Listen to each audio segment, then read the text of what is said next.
Welcome to Grail Country. I have several guests with me today, but I think the most important of the guests in this particular occasion is my friend Matt here.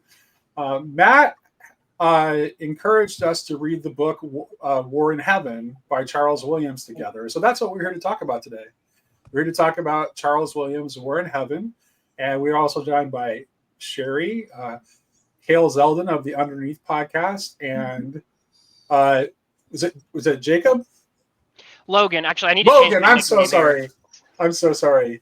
You go by the nickname? Okay. Yeah, I have a nickname that I have to. Okay. So Twitless. Yeah. All right.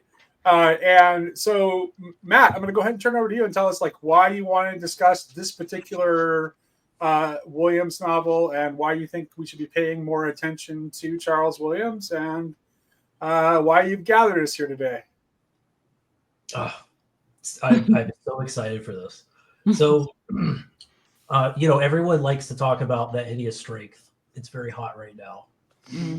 But when you look at what Lewis thought of his own efforts in that department, you quickly realize that it's, by Lewis's own estimation, it was basically a Charles Williams book with C.S. Lewis's name on the cover, and which is very Lewisian of him, right? He loved to collect interesting people. He was enamored by all kinds of interesting people. He was particularly enamored with Charles Williams. He called him a living saint, as did T.S. Eliot. W.H. Auden attributed his conversion to Christianity to reading and meeting Williams.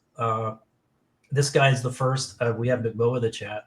He'll be delighted to know this is the first person who edited Kierkegaard for the English language and was probably the first person to ever lecture on Kierkegaard. It's completely unknown in the Anglo world until Williams got his hands on it at the Oxford University Press. And Lewis said he was a beautiful creature. I am proud to be called his friend. Also, Tolkien later in life called Williams a witch doctor. Didn't have a lot of positive things to say in hindsight. Who was it?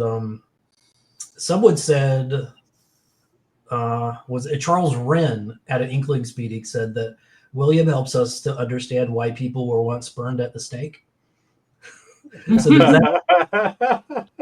I find him an enormously fascinating person because through someone who's imminently accessible like Lewis, you actually find some crunchier, stranger, I hesitate to say esoteric because that's a very hot term right now too, but just kind of weird, harder to fit into categories type people like George MacDonald.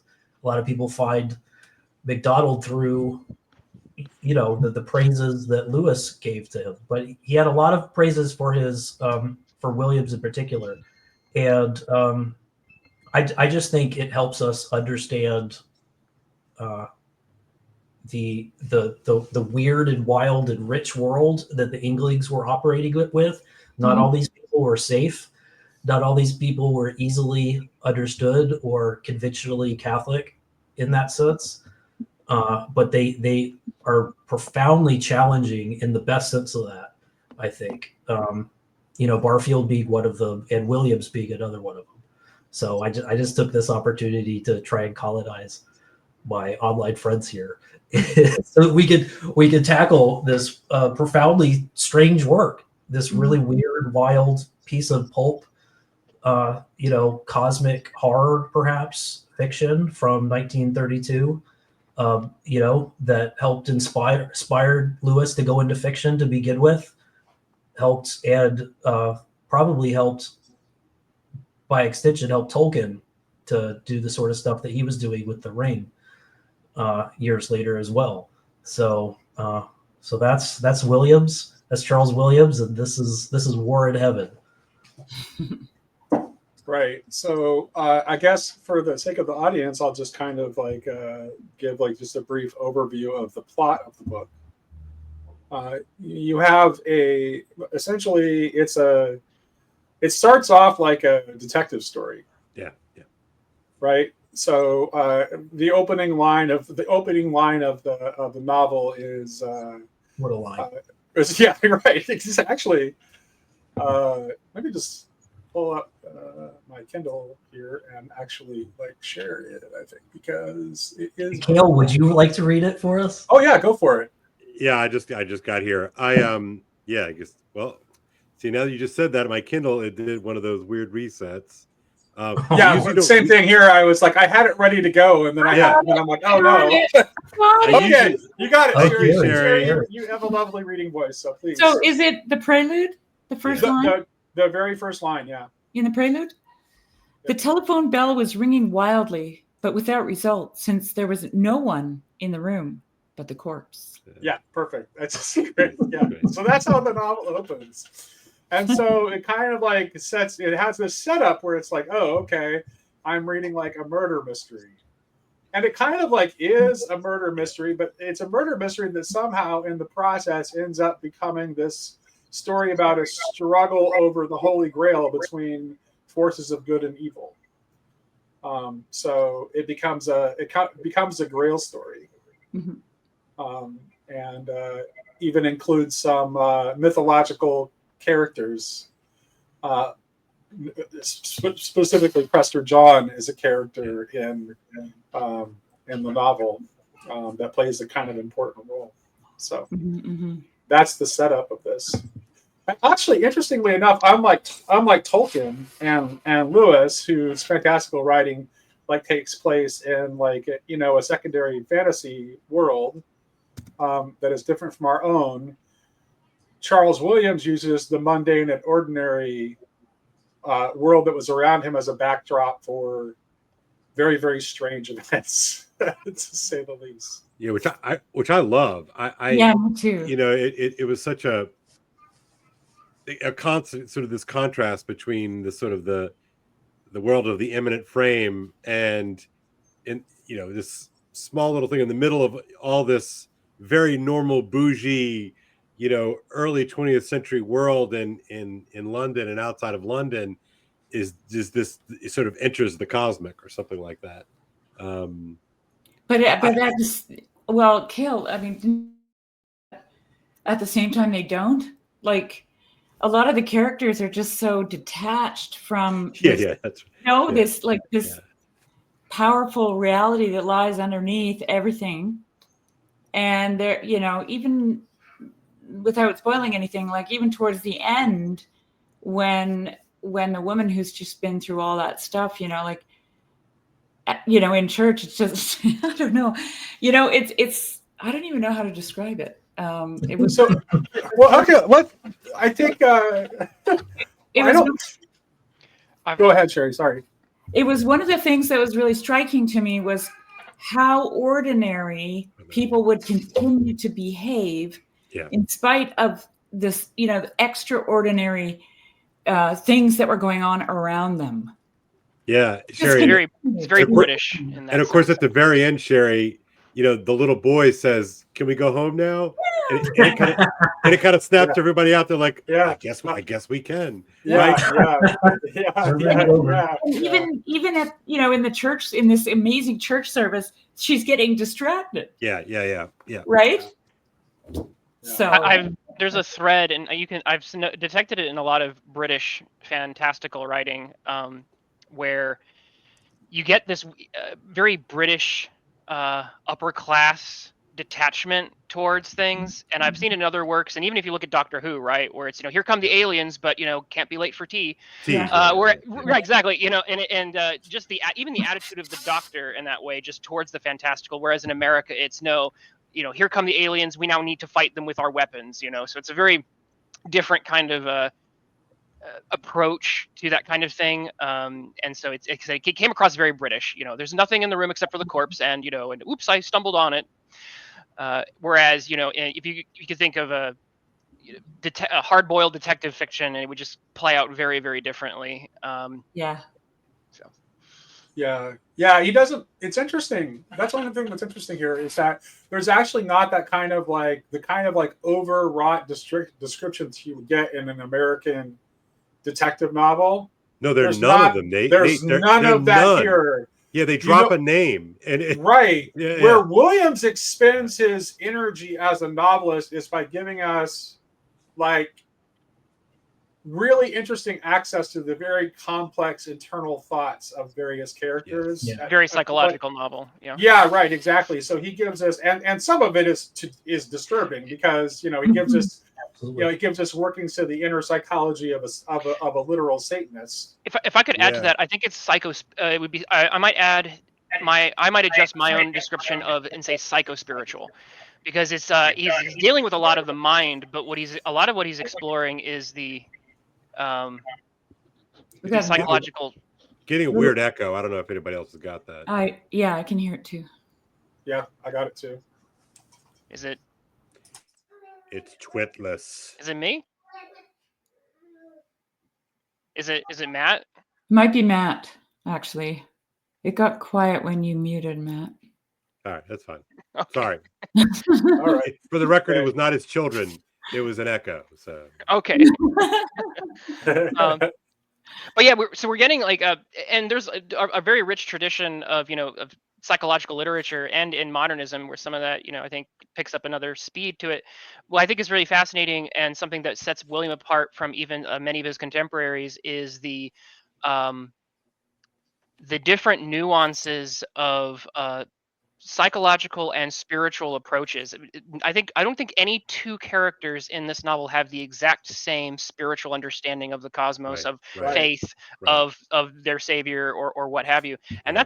that's fairly unique. A lot of writing, a lot of literary writing, really tends to have only one or two speeds. You have secular right. characters, and then you have only one or two types of religious characters.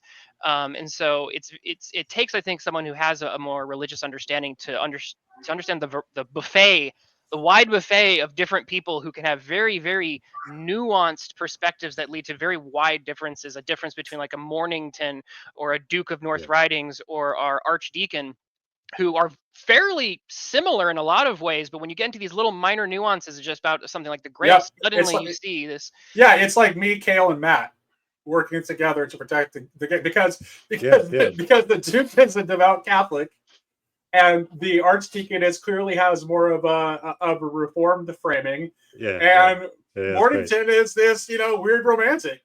Yeah, that's right. That's right. So none of these things are accidental. You understand? I told Kale he was our Duke of North Ridings. there you go. Man, I tell you, that's quite a thing to shoulder, guys. I don't know, it's like, but I was struck as I was driving here to the office to record. I was just thinking, the phrase just popped into my head. You could just sit down and write the novel, and I feel like Charles Williams just sort of, you could just write the novel. Yeah. And I think what that word meant to me as I was going in is that it's sort of almost entirely lacking in kind of literary machismo, chest thumping. I mean, it's such a, it's just such a, an honesty to this novel that I was really struck by, and I was really confused by for the first good bit of it. I didn't know what to make of the experience, and then you just sort of walk into these, the Archdeacon is constantly praying the Psalms, like in the middle of his conversations, and of course they're always the right ones. It's like they're imprecatory. They're like binding. I mean, they're like spells, right? I know you probably thought I would say that, but he uses prayer in the way of sort of like they're like wardings. You ward things off by the invocation of the Psalms. But Kale, did you not get the impression though that I mean, at least I got the impression that the Archdeacon was kind of not like these things were just being channeled through him. Like, he was not impressed with himself. Well, no, not at all. Incredibly Go ahead, humble. Sherry. Yeah. Well, I just mean like I think that even some of the Psalms that he was saying out loud or prayers or whatever, they were just surprising him. Like they were Yeah, they seemed yeah. to come out of nowhere. Yeah, like You it's like mid scenario, almost mid sentence. He's talking to one of the characters, and then he's thinking this in the middle. They're like embedded mid thought almost. Yeah, Yeah, yeah. and you what is the it's like a portal. We can sort of have portals give us access to a realm, but the realm then also has access to us. And he seemed to be this Right. sort of almost perfectly porous figure.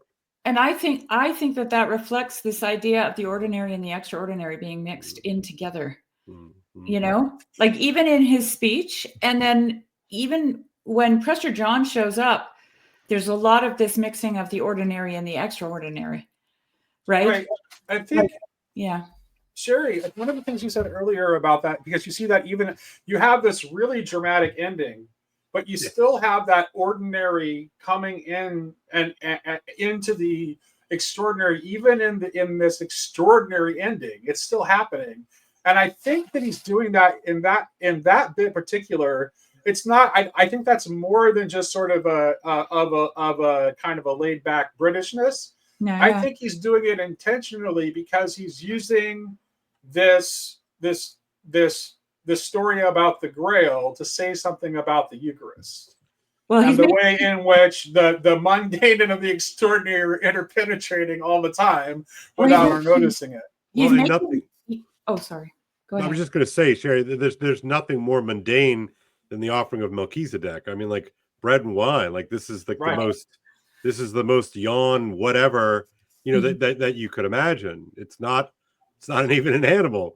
It's the humble everyday stuff. Grab a couple of elements from the table and let's turn this thing into an altar. It's because like I think he's making the mundane sacred. Yeah. In the novel, and the most exotic characters in the novel are the evil ones. They're the most exotic. They're most they have a shroud of mystery. They have these curiosity shops. Collectors. They come from foreign countries. Except that would be because Prester John he would be the exception to some of that, because he comes in and he's represents many of the elements you're bringing up in terms of being kind of mysterious but he appears as a man in a gray suit, which is about the most boring thing that you can eat. That's exactly right. That's exotic, actually. Yeah. And when he even at the church service there, he spends time with the little boy. He puts him in a chair. Like in the middle of all this, like crazy stuff, right? So it's just really interesting. I think that well, for me anyway, that's really shouting out with the novel, and I think it also aligns very well with the rest of the Inklings, right? I think it's a golden thread that runs through all of their works. That's interesting. Actually, Matt made reference to Lewis's space trilogy at the very beginning when he was introducing about like why he wanted us to discuss this. And I looked up the publication date of Paralandra, and it was published in 1943.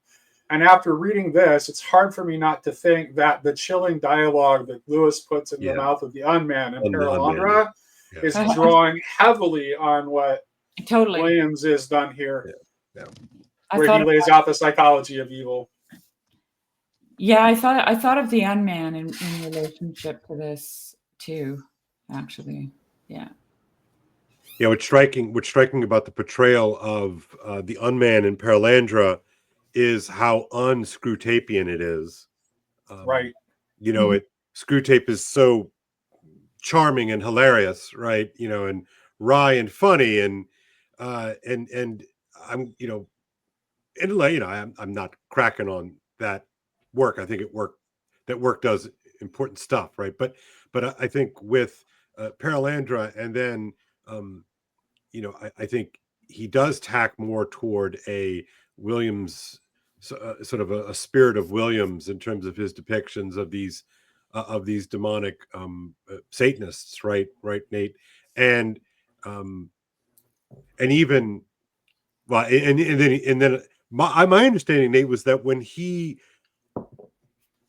that there was also a shift in his relationship with Williams, I believe, in writing the third part of the Ransom trilogy, right? That No, that's interesting. I'd like to hear about that, Cale, because I've always had, and I can't prove this, but there's just always, I just always have had this intuition that there is something like just as Lewis models Ransom after Tolkien, right, that there's something of Charles Williams in his portrayal of Merlin. Yeah, I think that's probably right. And if you have your, I'm teaching. I'm actually in the midst of.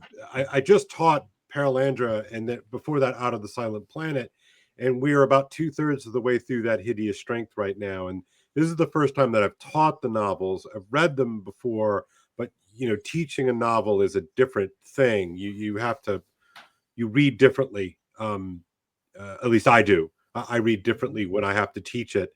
And it's, because you're also trying to anticipate things that your students might think or say or, find out. So you're just you're just preparing yourself in a slightly different way.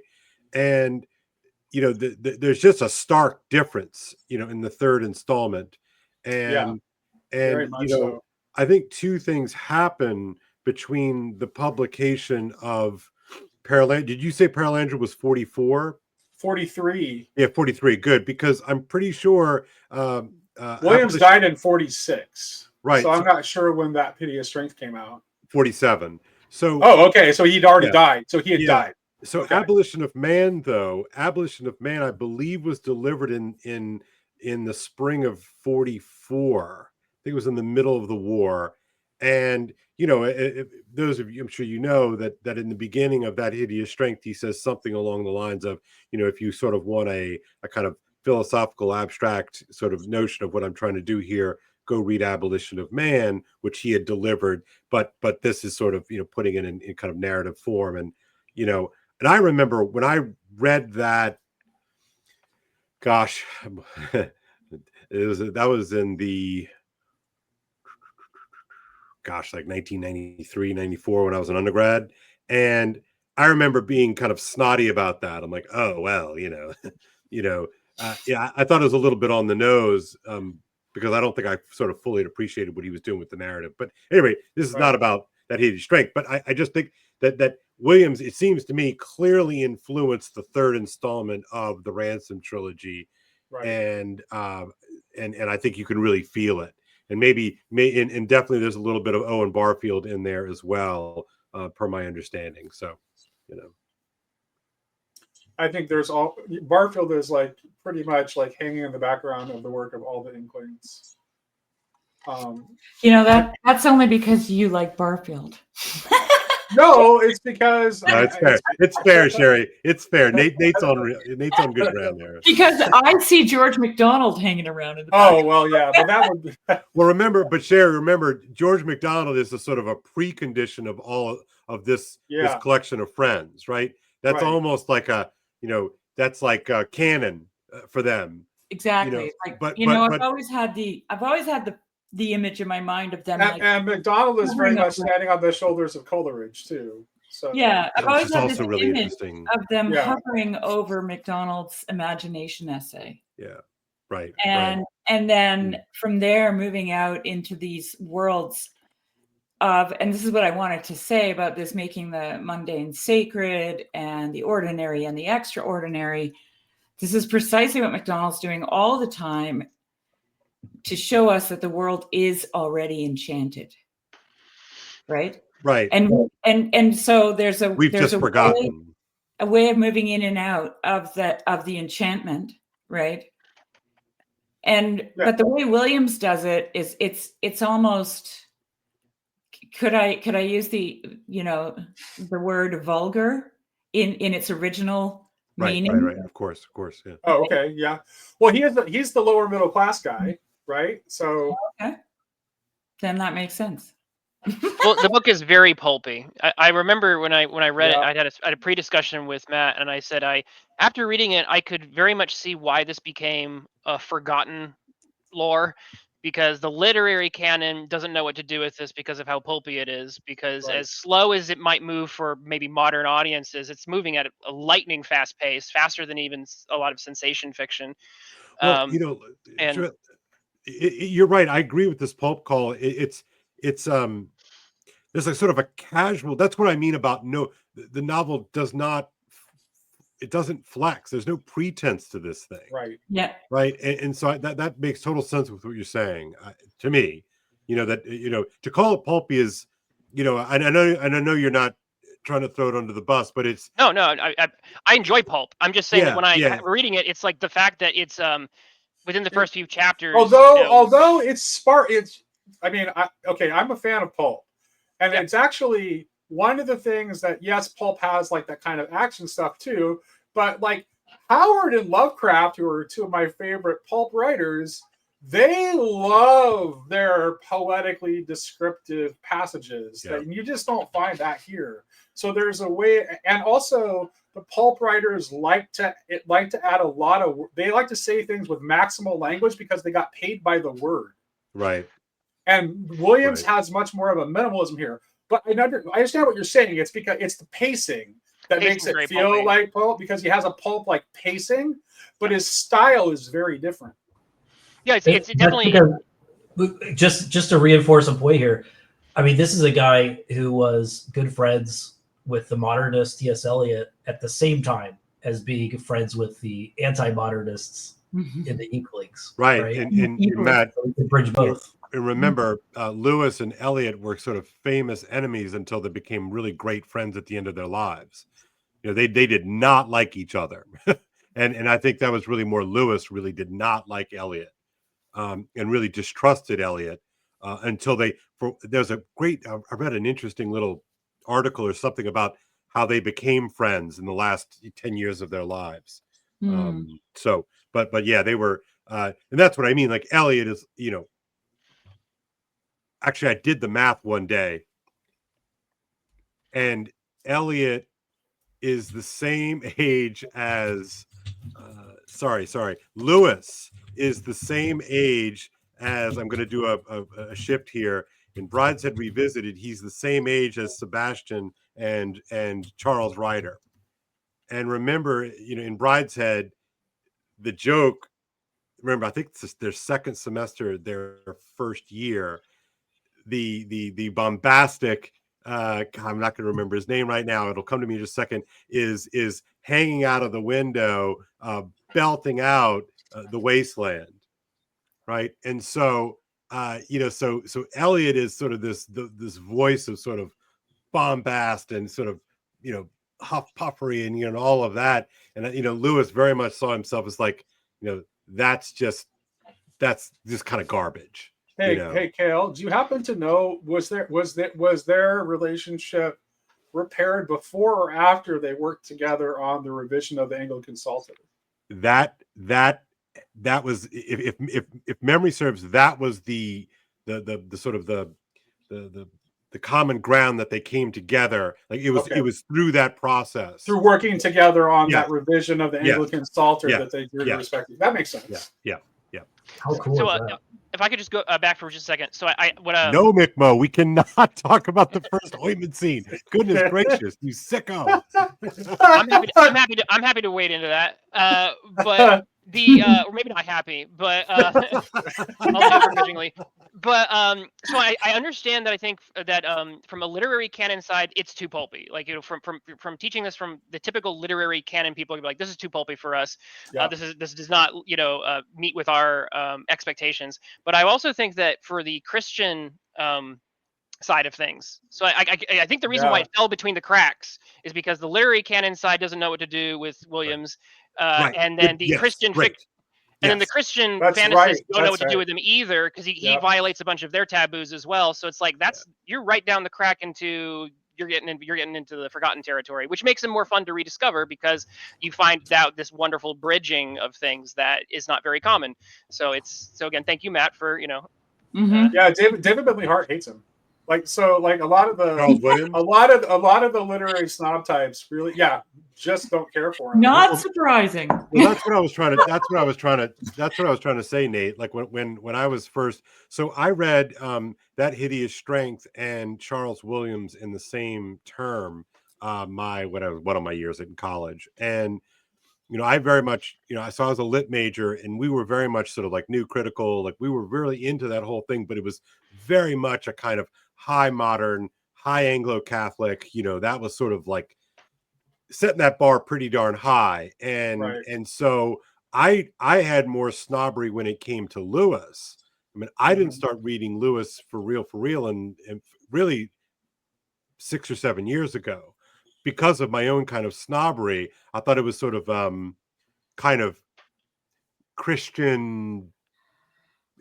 For me, it was like the equivalent, because I Well, that's got my that's teeth- very interesting, and it's so different from me because like Lewis was literally like the no, like Yeah. other like the Yeah. first thing that I ever read that was not like specifically for young children. right. I think when I first started, I was like 7 when I first started reading the Chronicles of Narnia on my own, Yeah. not having so them that- read to me by my parents. Yeah, so that's not my story. So I cut my teeth on high modernism, the high modernism of Eliot, Joyce, all that sort of stuff. And so I considered Lewis to be like beneath me. He was sort of like writing Right. silly kids books. I wanted like the real thing, and you could sort of tack right into Faulkner, and that was sort of my thing. And so Charles Williams, I had more of I sided emotionally more with the Charles Williams because it was not kind of crappy Christian morality stuff, right? That was sort of my kind of take on it. Obviously, I'm different now, but that. So I'm struck by this idea that Williams does sort of fall between the cracks of sort of a more Christian moralistic type vision of things versus the kind of high culture, high modernist thing. And so but at the same time, everything about him is so quintessentially Anglican, including his interest in the occult and weird, because that's for whatever reason that seems to be a thing that Anglicans are more prone to pick up than have less an aversion towards. Milbank talks about theurgy all the time. A.E. Waite was an Anglican. I mean, it's not that unusual for people to have interest in this sort of like strange, hermetic, esoteric stuff within Anglican circles. So, I mean, is it Anglican or is it Celtic Christianity? Well, yes. Yeah. Yes. And one of the things I wanted to say or just take note of is that I found it interesting when you guys were talking about Williams falling through the cracks because he didn't fit, into the, academia, let's say. And nor are you going to find him at a Christian bookstore, right? I think that Right, exactly. Yeah, that's it too. right outside of both of those. But what's interesting to me about that is that's also true for George MacDonald. Interesting. Yeah. I mean, Lewis criticized MacDonald's actual writing abilities. Like, he didn't think he was a great writer, but he thought he was a great fairy tale writer because fairy tales are difficult to write. Okay, so that's interesting. And I just wait. I just wanted to say this one thing. So what I think is interesting about these guys is that they're almost like time capsules waiting to be discovered. Like the time they lived in was not time for them. Right. And it feels like to me, like we're in this right now, we're in this moment of, I don't even like calling it this re-enchantment, right? But for lack of a better word, I would just call it enchantment or, discovering the enchanted, the sacred. And now these guys become very relevant, right? To this is the salience landscape thing that Rebecca talks about. Yeah.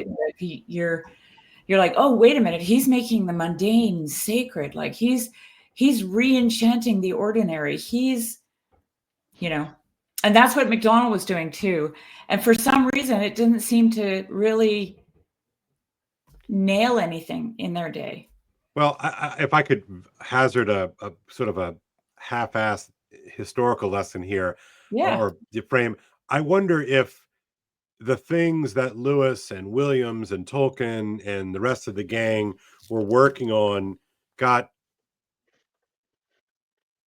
massively derailed in the social imaginary by the rise of European totalitarianism and the decisive victory of kind of high American modernism, mid-century modernism. People got drunk on that for a really long time. You know, I mean, could you imagine talking about reenchantment in like 1959? Oh, right. Yeah. You know what I mean? It's just like because it's like we just raised the ultimate techno, utopian war machine to destroy the Nazis. What are you talking about reenchantment? We got the bomb. I mean, we've got jets, we've got nuclear power. Like, back up, man. That's real. And I just think that we are in this weird moment, like right now. We're in this strange moment right now where we just have an opportunity because we're all living through the fact that none of that is enough, right? So this talk about reenchantment, this talk about reenchantment, Sherry, I think you're exactly right. It's not really reenchantment. It's just sort of paying attention again to that which is manifest, which is there, which is real. Yeah. So one thing that I do think is interesting about it disconnects, I think, with what you were just saying, Kale. But one thing that I was trying to remind myself of was that as how modernist essentially aspects of this was, because that's more of where Williams was just and British, right? That experience of it, because as Americans, I'm assuming most of us here are Americans. So sorry if I'm making a mistake there, but we got one Canadian. Whoops. But North Americans. We're North Americans. We're all North Americans. Yes. Western side of the pond there, Western Hemisphere. Yeah. But our experience of these things is going to be very, very different than the British experience of it, because the British experience of modernism, right? They generation of people lost on in trench warfare. And then on top of that, and then in World War II, getting decimated, annihilated, and losing the empire and everything. That was our ascendancy point. So like our perspective on, and then we got the atom bomb. I mean, Britain didn't get the atom bomb directly out of that. So they, at least not immediately, right? Like that was our thing. So their whole experience of, from my understanding, is these forces were very, essentially annihilating to all of their old institutions. When you read all that, all that T.S. Eliot, right, the Hollow Men and everything, just we come back from both world wars, and we're throwing parades, and then they come back from these wars, and they're like, everything we believed in was false. Right, and we're eating sawdust because that's all we've got right now, and America's like booming like nobody's business. Yeah, exactly. So and I think that trickles down into some of the other things we're seeing, and one thing I was fascinated by was, and I was hoping we could get to it, is talking about Williamson's concept of powers and energy. Reminded me a little bit of Kingsley, actually, a little bit. Just this, they didn't have the vocabulary yet to talk about things the way, and to imagine fiction the way we do, because we grew up with the idea of splitting the atom. We've never grown up in a world where that wasn't the case. But Williamson's world would be more where these things were either more theoretical. They hadn't reached, I think, the full pop culture dissemination that they would reach in the 50s and 60s, where like everything became just every fantastical fantasy just had to do with like the atom. And this is I specialize in comics, and so almost every superhero character has like an atomic relationship, origin story. Yeah, of course. So here there and if you think about even Harry Potter, right? Harry Potter has like, I cast a spell, and the spell has like, it's science. It's just, you mix these things together, and then you point your wand and you get a distinct effect. And the thing that I saw that Williams did, that I also think we see in Tolkien especially, is this idea of power and acting as a channel or funnel for forces, and Mhm. just the concept of that being a mystery itself. Mhm. You know, and so when the Greek is even talking about, I've channeled this symbol with energy, you know, and he didn't say it wasn't the, oh, I followed these 6 steps to do this exact occult ritual. It's very imprecise about the occult rituals. He didn't describe the exact pentagram they were using or the symbol of, you know, Baphomet or whoever they were worshiping. It was Yeah. something evil, and these were energies. And so Williams really seems to believe in this concept of energy. And I'm reminded of the scripture where, this is where it gets very uncomfortable for me, from my Protestant background, because this is where, you know, where I'm not comfortable going to that bookstore, where the you're dealing with that concept in scripture where Jesus says, I felt the power leave me when, you know, I was touched and the Mhm. miracle happened. It's Oh like man, now you're talking my language. there's this flow of energy, and it's Yeah, very, yeah, I think it's pretty clear that that's where Williams is kind of at with spiritual power. There is an energy to it, but he doesn't say it's electricity, and he doesn't have the vocabulary yet to say that there's like quarks or some subatomic theory we're going to get later. There's this spiritual mystery of channeling energy. It fits right in with, you know, Dungeons and Dragons when you're playing a cleric, but Yeah. it's- No, And no, can it's I- channeling. It's channeling. Can I Yeah, give yeah, you totally, a totally. little bit more ammunition, Logan, just quickly? Because you've mentioned before that you think that affects how different characters of this story approach this war in heaven. Like, what is war to them? You know, yeah, whether they're yeah. romantic or is there a modern war that's breaking in? So Yeah. one of the things I wanted to propose is that I think Williamson's understanding of war in heaven is actually the trench modernist warfare World War I in heaven, as opposed to the character, like you'd imagine with war in heaven, you'd have angel with sword and charging, you know, the enemy and having a medieval understanding of it. But this is post World War I, where those distinct ideas were the ones that were annihilated, right? The idea where you would go in and I'm serving my king and country and I'm conquering the evil. And the part of the book that that really sold this idea on me Mhm. was when Mornington, unfortunately, when he passes, Yeah. and the Duke of North Riding is seeing this, and he says that it was just Mornington just started vomiting. It's just vomit, and that was the impact of the war. And I'm like, that's eerily evocative of sending out the British soldiers to die, to, you know, defend the crown, and then they're vomiting up their insides on He mustard crossed into gas. no man's land and he didn't make it to the other side of the trench. And that's And why I was like, okay, so the war in dying in vomit. heaven in my understanding, because Duke of North Riding had the medieval understanding, and he's almost rebuked by the story for having that conception. So I was wondering, is the war in heaven a modernist trench warfare in heaven? Is that what Williams is actually describing, or something? Because like that would be where the recent war that he would have known. So that's where his zeitgeist would have been. I wanted to give Nate a chance before he explodes. Oh no, actually, Because you were going to say a couple Logan things. had a very interesting idea that had never occurred to me. What I was going to say was something about, like, just in the context of this conversation about the Great War, as it relates to Barfield, and that is that for Barfield would have told you that the peak of the withdrawal of participation was the 19th century, the Darwinian age. Actually, the horrors of World War One, that is the event that started to break up. That's like the beginning of the end of that extreme of the withdrawal participation. And the pendulum has been swinging back toward participation ever since.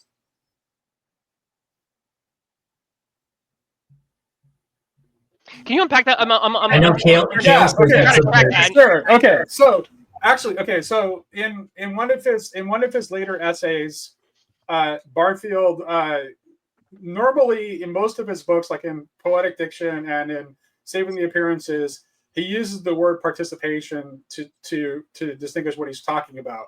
And what he's talking about is, but he in some of his late lectures, he actually substitutes the word perception. because he thinks that perhaps people are being confused by his use of the word participation. So what Barfield is talking about is through his study of the history of words, Right. he proposes that there was once a consciousness that did not divide perception Mm-hmm. from thought in the way that we do, Mm-hmm. right? And so this is what he's signifying by the state of participation. It's living in a place where the thought is not divided. So you don't split the material and the immaterial world into two. You don't experience the inner and outer world as completely separate. Right.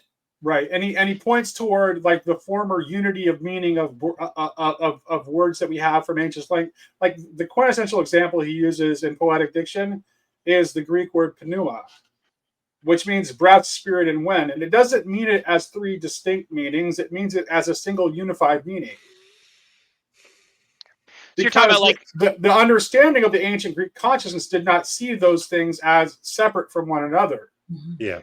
So you're saying that kind of with the you're saying that from what I understand is that you're talking about the change where we go to like sign signifier and where we start splitting those things apart, and Right. structuralism that leads to post-structuralism, and we start gradually being more and more into our abstract thinking and treat that our abstract ideas about, and also we start dividing things up into smaller and smaller units and viewing the smallest and the lowest as the only reality, as the most real. Yeah. Right. So we lose the reality of the world of our actual perceptions. Is it also, Nate, when we start using the word literally? Well, yeah, he talks about the sin of literalism. So exactly, because when you dig down into basically any word, when you look at the history of that word, mm-hmm. you will not find a time where that word did not have a figurative meaning. I was just as well as the literal one, and actually that language becomes more poetic in character the further you go back in time. Yeah, Seamus makes that point. I want to take out this idea for a little spin, Nate. Tell me if I'm tracking with you on what you just said. Because I joined Rigel this morning in a live stream, and we were talking about an instance that I experienced where somebody questioned me as to whether or not I believed in Adam and Eve, if there was a real garden, and right. All this kind of language. And I said, well, I believe that Jesus rose from the dead. Okay, so like, why are we having a problem? Okay, I draw the line at the garden. No, but yeah. Here's what I would say. Actually, I was talking to my son about this, so I'll bounce this off of you too, Sherry. What I would challenge that person with is to reason through the meaning of the story that we have in Genesis about the forbidden fruit on the tree and what happens in that story. Mm-hmm. And compare that to another story that Barfield likes to reference, which is the story of Odin hanging on the world tree and sacrificing an eye for the mystery of the rooms. Yeah. They're actually the same. They're actually the same story. Yeah. They're about the fall of consciousness into duality. Right. It's about the fall into this world of division where our perception and our thought are divided, where our inner and outer world are divided, and it just gets worse. It's gotten worse over time. But I do think the reason we're talking about re-enchantment is because we can feel that the common sense, or what Barfield also calls the collective representations of our age, are in the middle of shifting. Yeah. And so all of the things that we've just like taken for basically our frame is shifting. Yeah. So that there are things that we're going to be able to begin to think that were not conceivable for us in the past. Yeah. So what I wanted to continue on with that thought is that, Origen talks about the different levels of reading the Bible. You can read it literally, you can read it analogically, allegorically. I can't remember them all, but tropological. Okay. And then, and I say, let's do this, right? Because that's what pneuma is. Pneuma is when you take all those categories and you smash them together, and you have what Barfield would say is original participation, right? Where pneuma means breath, wind, and spirit. So if you imagine yourself walking through the forest and a wind blows into your face, it is the breath of God. It is a spirit or the spirit or the, and it is also the wind. Yeah. Right. Just to So be clear, in that moment, the whole world is sacred. right. Okay. And I just want to, I'll just end it with this really quick, but I did this thing where I took an icon that I had and I put it in the woods, and I made a nice shelter for it and I hung it up on a tree. And when I went to do that deed, I took a rake with me because I was, in my mind, I was going to clean up the forest and clean up the thing, around it and make it beautiful. And as soon as I hung the icon there, I realized that I couldn't touch anything. That everything lay where it belonged, that everything had become sacred. And it was like, and I remember I had the rake and I went to use it and I just stopped short and I looked at a pine cone amongst thousands of them and I was like, I can't even move that. Right, because in certain respects, the hanging of the icon is the final event of a thread that began before you even started paying attention to it. Right. Not the first event, but the final event. Well, I mean, it could be why the tree grew there, Cale. Yeah. That's why. Sounds a lot like the Archdeacon. To tie it back into the book, the Archdeacon is actionless action. It was very Taoist to me, the paradoxical actionless action, where he does it. He's so inactive for most of it, except for the one time where he does, just steals the Grail out of like that. So the. I'm surprised I've not, because I tried to find some research into has this been compared to Taoism with that sort of but that's there's he's a pretty rich kind of, Christian he's mysticism. tying into the via negativa, Right. like he's playing with that. There is like a Christian tradition of that he's quoting. This is you and this is not you, Lord. And he's trying to perpetually calibrate, which is helpful. Like, I think it ties into what we're talking about here, because Williams' enchantment is dangerous. And that's one of the things that I like about this book, is because this book is coming from a person who knew that in his personal life, and he had nothing to lose except to write weird pulpy fiction that was interrogating those things. And what do you mean? Enchantment is dangerous without self-consciousness, specifically, which is why Barfield says that the goal is not the return to original participation, which he says quite bluntly in Saving the Appearances simply is paganism. Yeah. That's original participation is paganism. He says that bluntly in Saving the Appearances. So the idea is to move towards final participation. And what distinguishes final participation from original participation is that final participation is done with self-consciousness.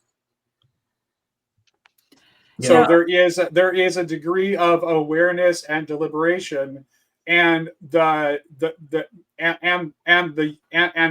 thought and perception are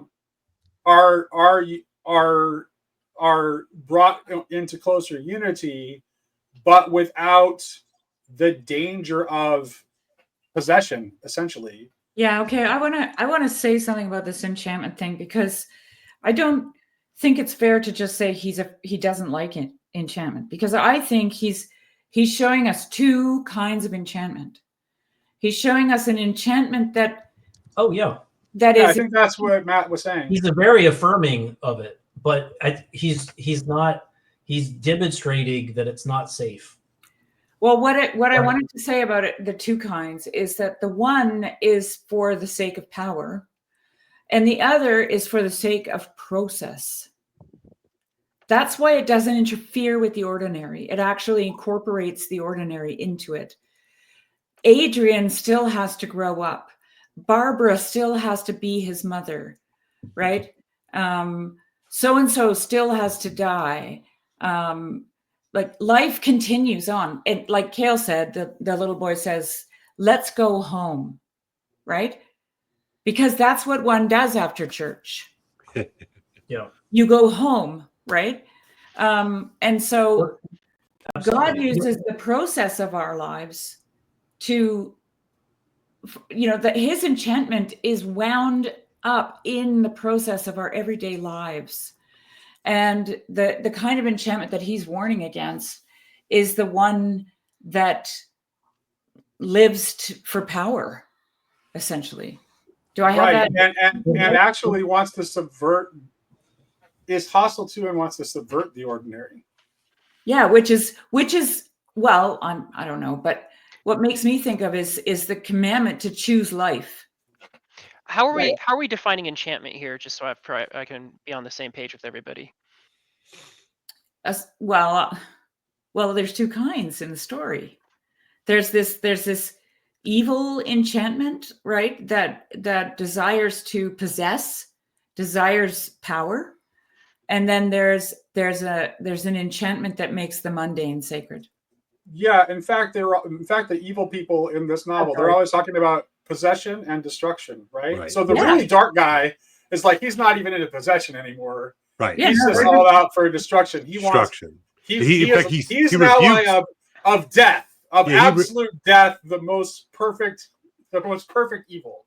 Yeah, he rebukes. He's like, don't you know this is what we have? We destroy. That's what we do. How do we reconcile Dimitri then? Because he actually is a mirror image of the Archdeacon, because he is in this. Because if you think, the book is structured always on trinities, and everyone is, whenever they're acting good or bad, it's always like in like threes. Yeah. And the mirror inversion of the Trinity that's protecting the Grail is the one that's trying to do evil.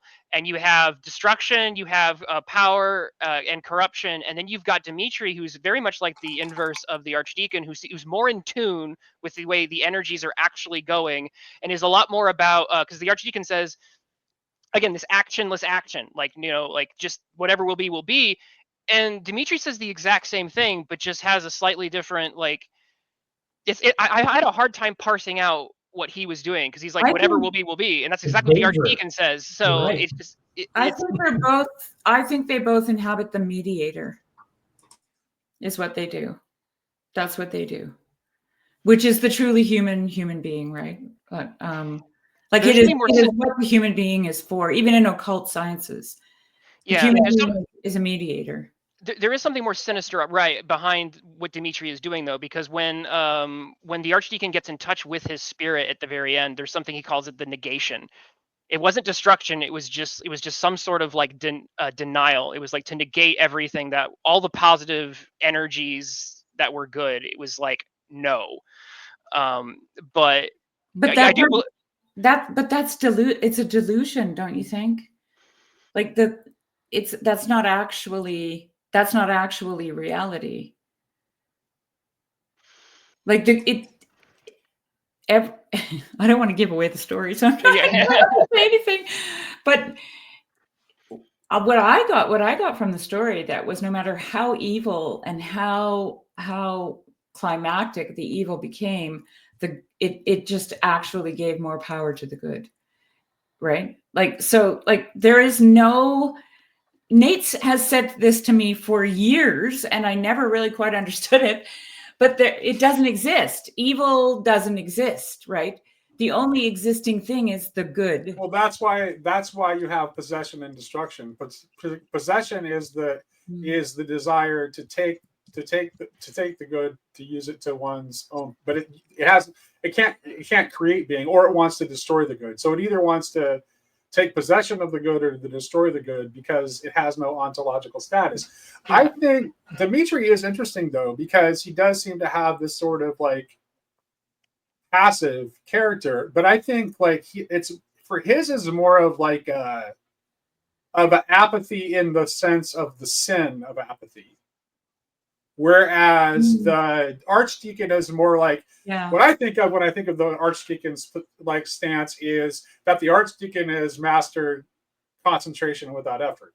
Right. Like, that's so he is, which is like just being a spiritually disciplined person. Now, it is possible that Logan is right, and that what he's trying to show us is that even though he's evil, Dimitri has spiritual discipline in the same way that the Archdeacon does, but he uses his spiritual discipline to channel evil spiritual forces, as opposed to the Archdeacon, who uses his spiritual discipline to channel good spiritual forces. I think the thing that's interesting though is their perspective, right?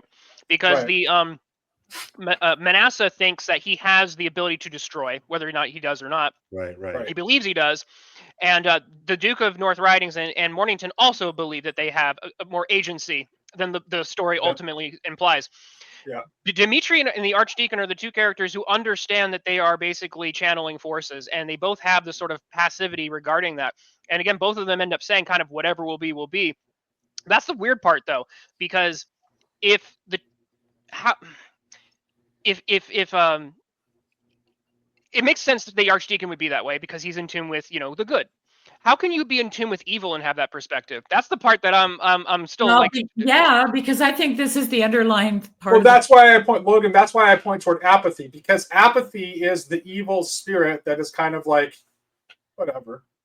Well, yes and no, Nate, but I don't know. They're always, I don't know, maybe I read something into it, but what I kept getting when I was reading it was kind of a reconciliation of all things vibe.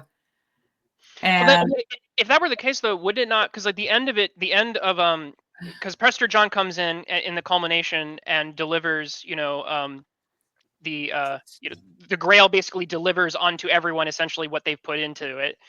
So unto destruction is given destruction, and but the Dimitri is given over to, he's given over to negation, I think, was kind of the implication I had gotten. So he doesn't. Yeah, that's how I read it too. And Persimmons isn't, interestingly, to Nate's point, right? Because he has desire. Well, you know why? Because Persimmons. Here's why. Because Persimmons represents he's the evil romantic, right? Yeah. Because Persimmons' idea, is the perversion of, like, Mornington is the good side of romanticism, Persimmons is the evil side of romanticism. Yeah. And he has the naivete to think that he can actually be an Ubermensch. Like he can just like he can just absolutely embody the will to power. Well, he thinks that ideal. Talberg talks about how that's actually the less dangerous form of the idolatry of power because it's effectively infantile. It's just ridiculous. Which is how it's portrayed in this book. Which is that's actually what makes it less. Which calls him out on it. Yeah, you're clerk in a cheap shop. Right. So that's why it's more redeemable. So that's why Persimmons is not as, even though he's an actual Satanist and a murderer. He definitely has a strong power. He's still human enough to be redeemable. And what does Prester John tell him to do? You should die as this man who you've killed die, and because and then you will be with me because you have only been desirous after me, the Grail. Yeah. Which is that's a wild thing to say. That's why I have a reconciliation of all things vibe, not just that spot, but there are a number of them in there actually. Yeah, I thought even Prester John. But he leaves it, but like an Orthodox would, he leaves it open and ambiguous. He does not. Well, the whole thing is open and ambiguous. The whole. And I have a bias in that direction, so I'm trying to not bring my bias to read it that way. When there are certainly things like the scriptures themselves. There are certainly bits that sound like that, but then there are other things he says, like what Logan pointed to, where it's like he who has desired destruction has turned over to destruction. So it's kind of like it's not cut and dry, and I think that's fine. Well, because it's all war in heaven, right? Yes, but essentially the evil is just absorbed into the good. Like that seems to be what happens. I'm not sure if I can go that far with it. I think there's a way to see it that way, but I think that, to Nate's point, I think there's a pathway. It's ambiguous enough, and there's some misspeaks that, at the very least, that complicate, I think, that viewpoint. For the sake of, in the spirit of final participation, I think we were all very excited to know what Kale had to say about 20 minutes ago when he raised his hand about chivalry and war Oh, in the face of modernism, or if he had anything else he wanted to say. Because I know you've been chomping at the bit. No. I don't know this.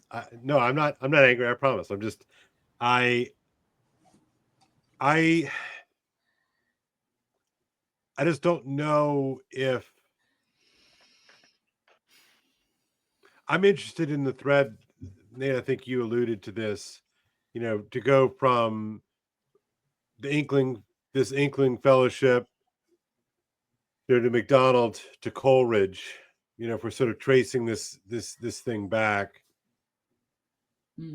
And Blake.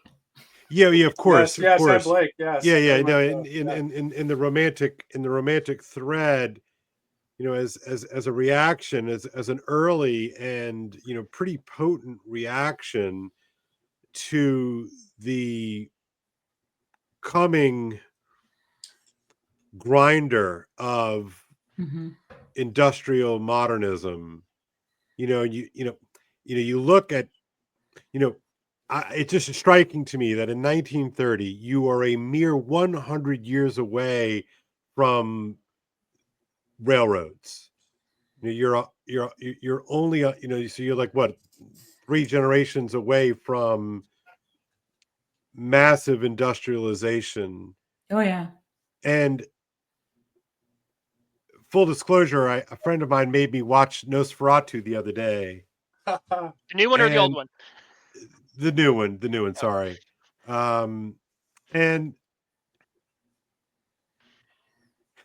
clearly, they're so close to that kind of strange, peasant enchantment in its brightness and its darkness. I mean, it's like right there. It's like a second off of the last railroad stop. And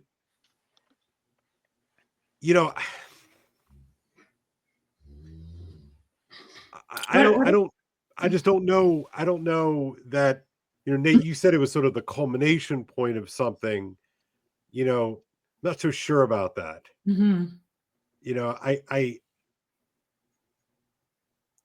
I think that there's, we tend to look at the Industrial Revolution and modernism, not this group, but as a sort of a costless boon. Oh yeah, no. And the satanic mills. Right, correct. Right, no, it's exactly right, Sherry. Yeah. And Turner and all that stuff, right? But yet, while people have these misgivings about disenchantment, because that is what we're talking about. And Sherry, I hear what you're saying about reenchantment is a little bit of a bad term. It obscures in some meaningful ways that we need to always be mindful of. But disenchantment, on the other hand, is very real. Very real. Yeah. And so it's just reenchantment and disenchantment are just not equal and opposite, right? We can have our problems with the reenchantment word, and I share those with you, Sherry. For my own biases, but the disenchantment thing is always a boast. Disenchantment is always a brag. It's always a show. It's the World's Fair. It's the look what we can do, right? And all it'll cost is if you just give up a little bit today of that old shit. If you can give up a little bit more of all of this stuff, right? And like that's the sort of the promise. And I see that fundamentally as satanic, right? It's a sort of a satan, and again, without all the the blood and candles and stuff, right? But it's just that that exchange. It's that exchange, and it's like it's Satan in it's Satan in Milton, and there were a couple of crucial moments where characters are channeling Milton's Satan in this novel, and it's in that background, and it's always that little promise. Like, just give us a little bit more. Look what you can achieve. Give us a little more. What can you achieve? And so then it births all of these sort of strange late 19th century, the theosophists and this whole thing that, from my perspective, was completely buried. I had no real idea how widespread theosophy was in the late 1800s and the early 1900s. I didn't see any of that at all. I remember one time as a graduate student coming across Yeats's automatic writing and all that bit, and a lot more of that has been brought out in the 30 years since I was in graduate school, right? 25 whatever years since graduate school. But like, that was a massive, it was like a massive thing, which was in one sense, it's spirituality without religion, right? It's it's a kind It is, but I'm asking the question at this point, Cale, is it religious? And that's wait, what do you mean? What do you mean? Is it religious? Well, I'm gonna expand on it. Yeah, that's I love it. What I think Persimmons and who was his counterpart in the Good Trinity? Persimmons be Gregory and Archdeacon. They are both religious. Okay, nowadays we say spiritual but not religious, and that means we're not affiliated with a church. And but I always tweet about this, Sherry. I always tweet about this. This is like, right. Nobody's spiritual. Exactly. Yeah, exactly. Of course. So they're essentially like religious. Like, this is James Lindsay's whole shtick, right? Everybody's religious. Look at them. They're all doing the things, right? Yeah. So, and I think that that's what those two characters actually share. They're both religious. Yeah, I mean, I think, well, someone made a joke about the first ointment scene, right? That's very religious. It's because it's a total liturgy. It's a ritual. Exactly. So yes, Persimmons is definitely religious. I agree with that. There's no atheism in this text. There is no, which is interesting, because even the evil people are still deeply connected to evil energy. They go, oh, that's all stuff and nonsense. Right. I know that there's some disrespectful words said towards Christ, but it's like, you're on the other team and I'm going to be disrespectful to you. It's not, oh, that's a fairy tale. You don't get the Darwinian take on, this, or the Marxist take. That's just a crutch opiate for the masses. Not really. All of these characters deeply believe they believe in the energies, at the very least, that they're wielding. I gotta say, I think Persimmons is very spiritual. That's why he's desirous. That's why he gets mad when Rackstraw actually, because Rackstraw is the closest to an atheism, and that's why Persimmons gets real pissed off at him. Mm-hmm. Well, that's interesting, because Lionel Rackstraw is actually kind of like the not completely evil version of Manessa, who is the most evil character in the entire book. That's like, he's the one who you don't think the Greek was worse? I don't. Yeah, I said that. I don't think the Greek was worse. I don't think the Greek was worse, and I would actually say that that both of them, although not being atheists in this sort of knew the atheist kind of way, in a broader sense, they're both atheists. Yeah, it's because neither of them has any faith in the goodness of being, which is. That's to be an atheist. They both desire destruction. Correct. Well, one desires his own annihilation, which is less evil than desiring the destruction of all things. So it's like, Lionel just is like, he has the Job position, right? I want never to have been born. Is it the case that they don't believe in good, or that they think good is weaker than evil? Because I don't know. I'm not sure. I'm not sure if they, because again, they acknowledge that that the good powers exist. I just think that they don't like them, or they see them as weak, or they would rather be on the side of Team Evil. I'm not, again, just my reading, my take on it is that the evil trilogy was very, almost in some cases, more aware of Right. how the good side actually existed. Like I And said, not atheist in a new atheist kind of way. okay, My what I am saying is that if you have no belief in the fundamental goodness of being, I don't care if you call yourself a Christian. If Yeah. you do not believe that being and life are fundamentally good, you are an atheist. but what I'm saying is, do the evil people actually see it that way, or do they again just see that evil is the team they want to be on because they see it as more powerful than good?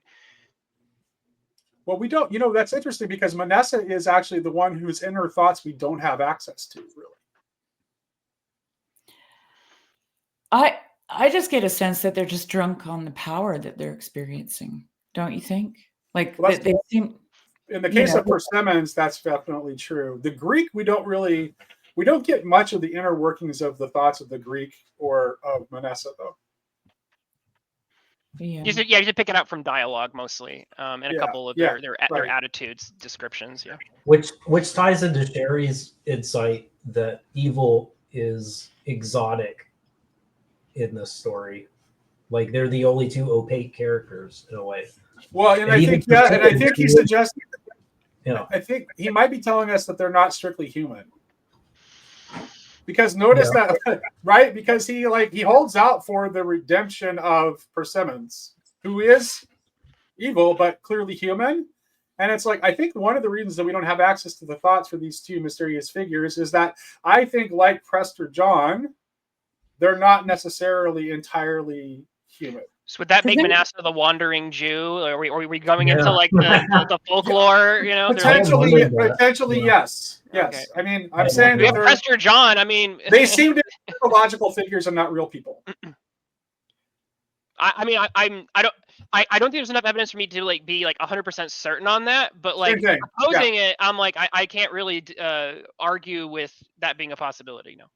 Yeah, they do seem to be larger than life, and they do seem to the Greek having the ability to charge a magic symbol with enough power to kill a man puts them in another tier of right. Yeah, and something really beautiful that I think you guys, I know you guys all tuned into, was the pairing of that powerful evil with the power of the divine good, which was theosis by the end, right? Mm-hmm. Yeah, that's what I mean about absorbed by. Mm-hmm. There's let us make man in our image was so the main passage quoted. And then the whole thing ends with the family, like with the couple holding hands during the church service, and then going. And Logan and I, we had it's not really a discussion about how uncomfortable the capitalization feature was in that. I'm sure you guys picked up on that. With increasingly, Prester John got closer to identifying with the capital he and him, and at the apotheosis of his moment in the liturgy, he identified with the capital he and him. Yeah. Yep. For one sentence, and then the archdeacon in that exultant, his own apotheosis of the climax of that liturgy in which that he was facilitating, he was identified with capital he and him. Mm-hmm. And then it went back to lowercase right at the end. Yeah. More, but they're both it's not incidental that they're both priests though. Yeah. Mm-hmm. So that affirmative, that's something that's very deeply Williamsian, I think, is that almost a participation in the Godhead. I hesitate to. That could be the sort of thing. That's where I started getting uncomfortable with the book, and that's where I was like, "This definitely not showing up in my Christian bookstore." Understandably, I know. The person you burn at the stake, but that kind of that theosis, which I know this quarter loves so much. I mean, that he was playing with that feature. I think. I have a question. I have a question for all of you, but especially for Matt. What do you think was so important about Adrian, the child? Because Adrian was key to persimmons, to the ritual, to all those things. He was also key to Prester John and the liturgy that, that followed. So we're told early on that he's precocious, even though he presents as a normal child of his age. But that's just like dropped early, and then it's not developed. It actually was kind of waiting for the novel to develop that, and for us to see like, well, what. So I don't even know. I actually don't even know at this point, after having finished the book, I have no idea why he even mentioned that. I was mystified, honestly. Other than he seems to be an intensification of the future and life, and the sorts of things that were mystifying these particular adult figures in their struggles with modernity. But there's that's probably why I think the image of Barbara and Lionel locking hands was so important. Right. That I don't think that was just a by the by image, and because it was about the image of God, right? Male and female created he them. Yep, that was there too. You're right.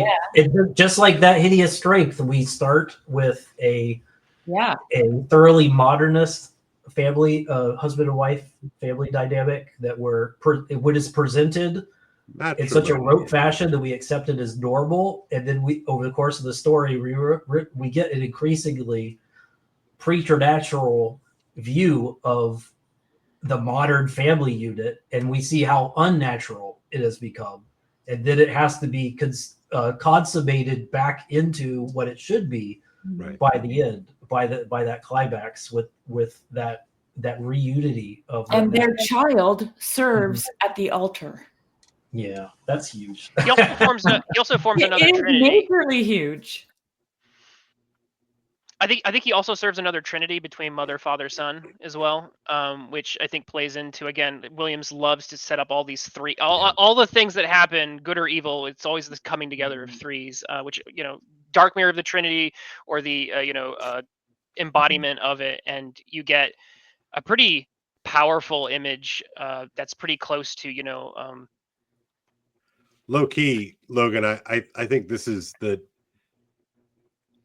if I could be a kind of partisan for sort of all things Western, I do think that this is something that somebody like Peterson doesn't get about the West, which is it is not yin and yang. It is really about the three. And I think the three destroys / saves the dyad. It's such an underappreciated part of the West that he just doesn't get. And it's fundamentally Trinitarian, which again makes sense because he's just incapable or unwilling to entertain the Trinity. Sorry, Sam. Sorry, I'm kidding. But no, but I really do mean this about the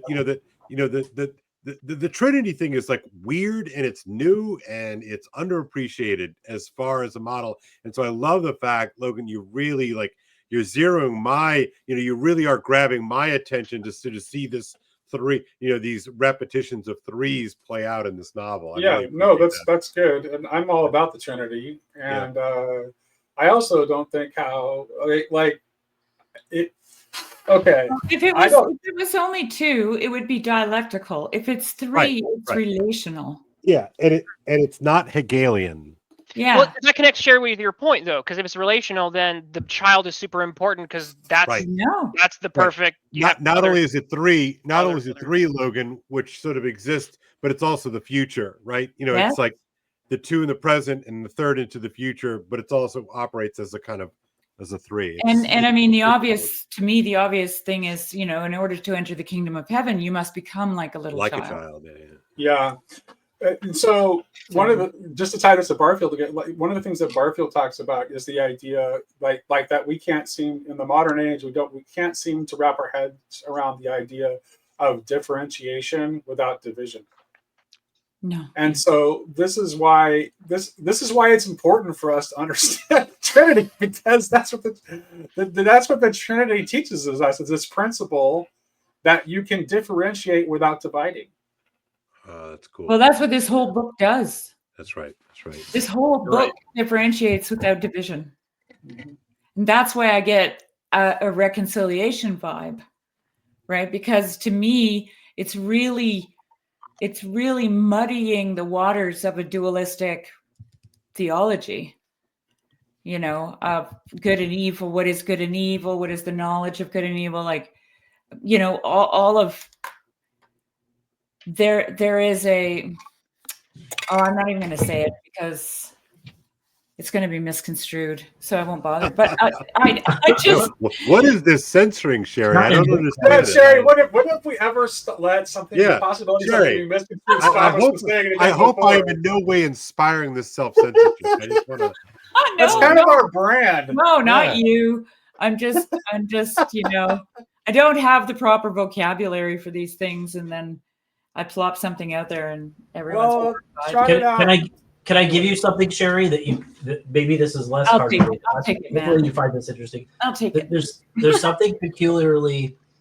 I mean, we already kind of circled around this, but now that we've talked about the core themes of what's happening in this work, it's fun to circle back to the wrapper of this very British, like tragic comedy of errors. The format in which he's able to play this stage play out on. Yeah. And I hesitate to wonder. I mean, I can't think of a better format to do it in than in the British, mid-century modern format. Yeah, it's such a pristine way to tackle that, isn't it? And I wonder.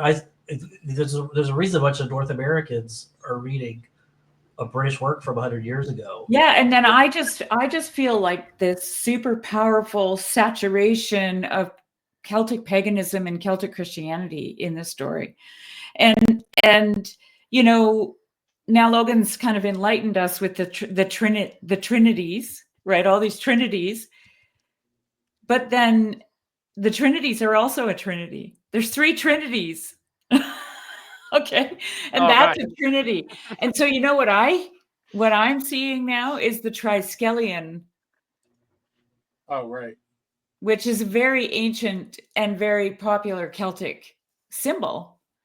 So anyway, is both a trinity and a spiral at the same time. And a spiral, yeah. Like it's, yeah. And if anybody has any command of symbolism, and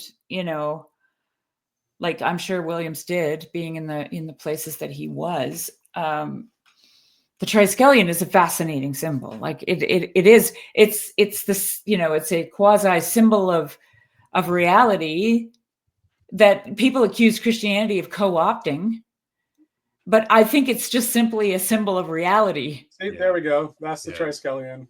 Yeah. And anyway, I just thought I'd throw that on the pile. I like that. That's interesting. Yeah, that's I'd have to. That's one of those I'm to like ruminate on that a bit. There's a lot of things. It's like I have to think on that for a bit. Yeah, for sure. I finished the book yesterday, and I wished I had 3 days to ruminate. Yeah. You should add a trinity of days to think about. I need 3. Yeah. I did the same thing, Sherry. I finished it just like half hour before, and because I thought it was going to be next Friday. Just so you guys know. Just so you guys know, I really did think this was next Friday. So I was like, really, you can ask my wife. I've been like a wild man at the house. So sorry, Gail. No, it's my fault. Of course, it's just, but I wanted to talk a little bit about just the Grail. Oh, yes. Okay. I mean, this is Grail country. Number one, love the spelling. I'm a fan of the double A. I thought that was really cool. But look, I'm here on your channel here, Nate. I mean, like, what did you make of the sort of the depiction and the sort of the theology, but the sort of the how it's presented. I mean, what did you make of it? Yeah. He kind of, he goes, well, for him the Grail is a cup, right? So he goes with the cup version of the Grail. He also is drawing on some of the later Grail material because he brings in Prester John as a character. Right. So he's drawing on like later medieval, but that's interesting because the form of the naming that he chooses is an early form.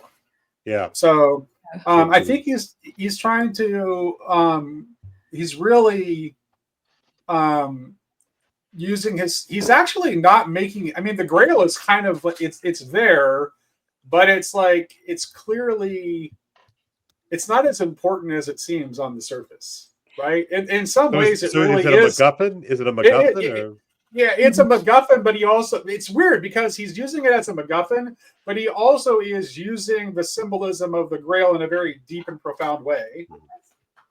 And like, essentially, what the Grail, a better symbolic picture, like right. So what the Grail ultimately reveals to everyone, the good and the evil, it reveals to them who they are.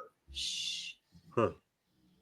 And so he's working with it in a deeply mystical, symbolic way, and also kind of just using it as a MacGuffin at the same time. And it's interesting, like the Archdeacon's stance toward the Grail is super so casual. I love it. He's very casual. He's like, it's cool, I guess. Like, and it's the attitude. If you could save Barbara from her delirium, of course you're going to give up the Grail.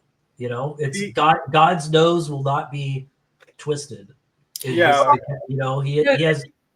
every confidence that whatever happens is completely fine. And yet, but at the same time, as soon as he can tell that there's something wrong with the Grail, he snatches it or he prays. Yeah. They have a vigil overnight. Yeah. Like he interjects at the same time, which is so fat. Williams will do this with the same character, and he feels that it's consistent. I'm curious what Cale thinks of the Archdeacon's reflections on the downsides of sending the Grail to Rome. Yeah, no, I was cracking me up. Yeah, no, that's fun. I mean, Nate, you should know that like all of my sympathies and aesthetical, my heart is an Anglicanism, so I'm probably the wrong Roman to ask this question. Well, doesn't the Grail represent Celtic Christianity in a sense? Yes, for right? Sure, because there are definitely it seems to have a very simple, like it's not an ornate, jeweled thing. It's it's scuffed up. Plain. I mean, my argument about English Christianity, is that like, not my argument, but I think that prior to Henry, I think that English Christianity did a better job of keeping that stuff in the game. The magic. Ultimately, I really do, and I think that the stuff that happens in the 200-year wake of Henry is a tragedy, and I'm not saying that as a partisan of Rome. Right. I'm saying that it's like I want a fully like weird, enchanted, strange Anglicanism because there's a sort of an earlier preservation that is so rich, and it sings to my soul as a Christian that it really pains me that the iconoclasts of of the generation, the second and third generations, after Henry, I don't know, like, again, I'm not making a Roman point. I'm making like an English Christianity this is definitely point. True. I'm sure there's a lot of contemporary Anglo-Catholics that regret that period of Anglican history too, to be sure.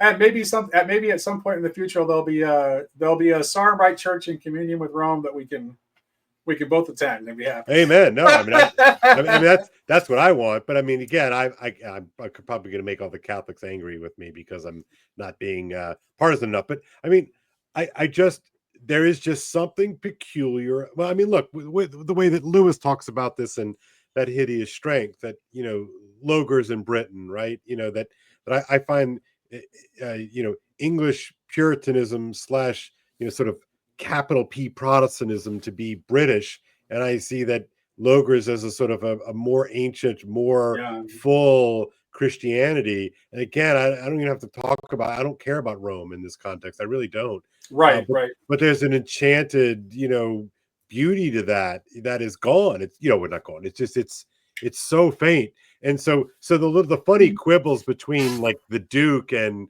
the Archdeacon cracked me up. I thought it was funny. Well, yeah, and because it's obvious that Williams clearly holds it lightly too. Right. And the reason he's using the Grail is actually to point toward all the things that you just talked about. Yeah, I think so too. Because he cares about those things too. That's why he's using the Grail as part of this story. And it's also, just to underscore a minor point, like it's also a very British, it's very like a Shakespearean romantic comedy kind of thing to do. Is to have all these characters that are supposed to be unified constantly misunderstanding each other in these kind of silly moments where they're actually they're turning around each other, missing each other, misidentifying each other. When the Grail sees them all connected, the Grail assembled them. I like that.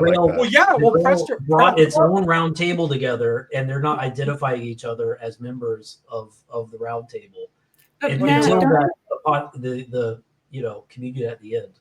But it's just this cute, and it's a very British thing to do, I feel like, is just to kind of, in dialogue, they're sparring, and that lets you know that they're going to be unified, you know, that, I don't know. Anyway. Because, go ahead, Cherry. Well, the book is definitely about liminal spaces, right? Like these in-between spaces, and Anglo-Christianity or Celtic Christianity is the liminal space. Right, like it really keep going. It meets Catholicism, it meets Protestantism, and it meets Orthodoxy, right? But it doesn't. It somehow preserves a mystery to it that doesn't get absorbed. Like it doesn't get absorbed into any one particular one of those mainstream, you know, ideas, and remains very Anglican. You know? Like it just does. Like it's just interesting, don't you think? So it's like Anglo-Catholic in particular. I mean, I know from being in Orthodox circles that, you know, they're like, you know, Celtic saints. Well, are they really? You know what I mean?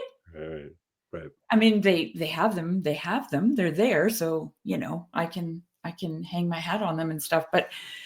But it's just a weird in between little space, and I also see that the story being about that. And go ahead. I was gonna say, I want to pick up since you brought up liminal spaces. I was gonna use that as a segue to talk about what someone in chat really wanted us to talk about, which is the ointment. So let's talk about the liminal space that Barbara gets cast into, the back rooms, as it were, to borrow the internet parlance, or essentially the. Sorry.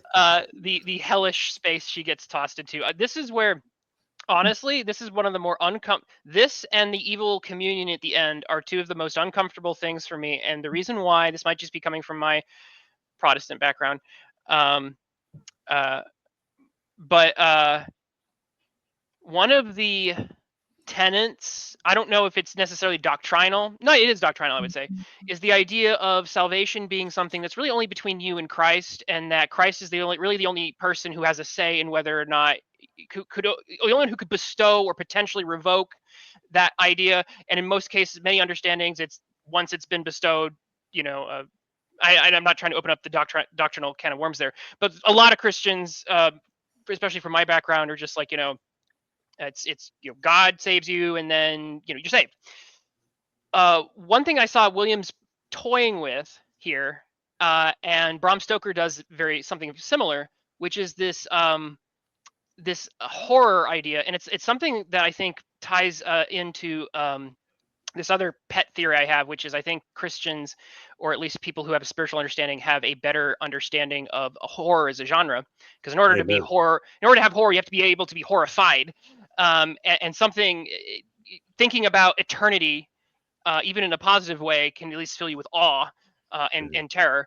But the idea that a force outside of your contract with God could interpose itself and derail your spiritual destiny. And in Dracula, we have the idea of if this evil satanic guy gets his fangs into you, you become his thrall. You become damned to him, and it's like you get this horrifying idea of, again, a source unspiritual that's not between myself and my contract with God comes in and says, nope, actually I've damned you. And Persimmons attempts to damn 2 souls at least, or actually 3. He tries to damn 3 souls in this book, and it sounds like the book in a moment almost seems like he could almost do it, right?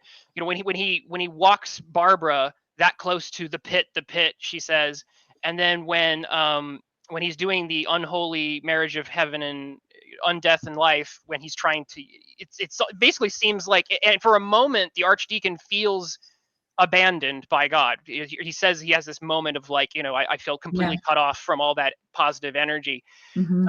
So what do you guys make of that, of what Williams is playing with there, the idea that there's someone else could damn your soul to hell without your consent?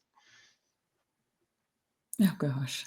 Yeah, that's the most from a Christian perspective, it's the most horrifying thing to ever think about, and and Williams plays with that, and I think it makes him an excellent horror writer. I just watched a stage performance of Screwtape Letters last night, and he never plays with that idea. It's a very safe book compared to this.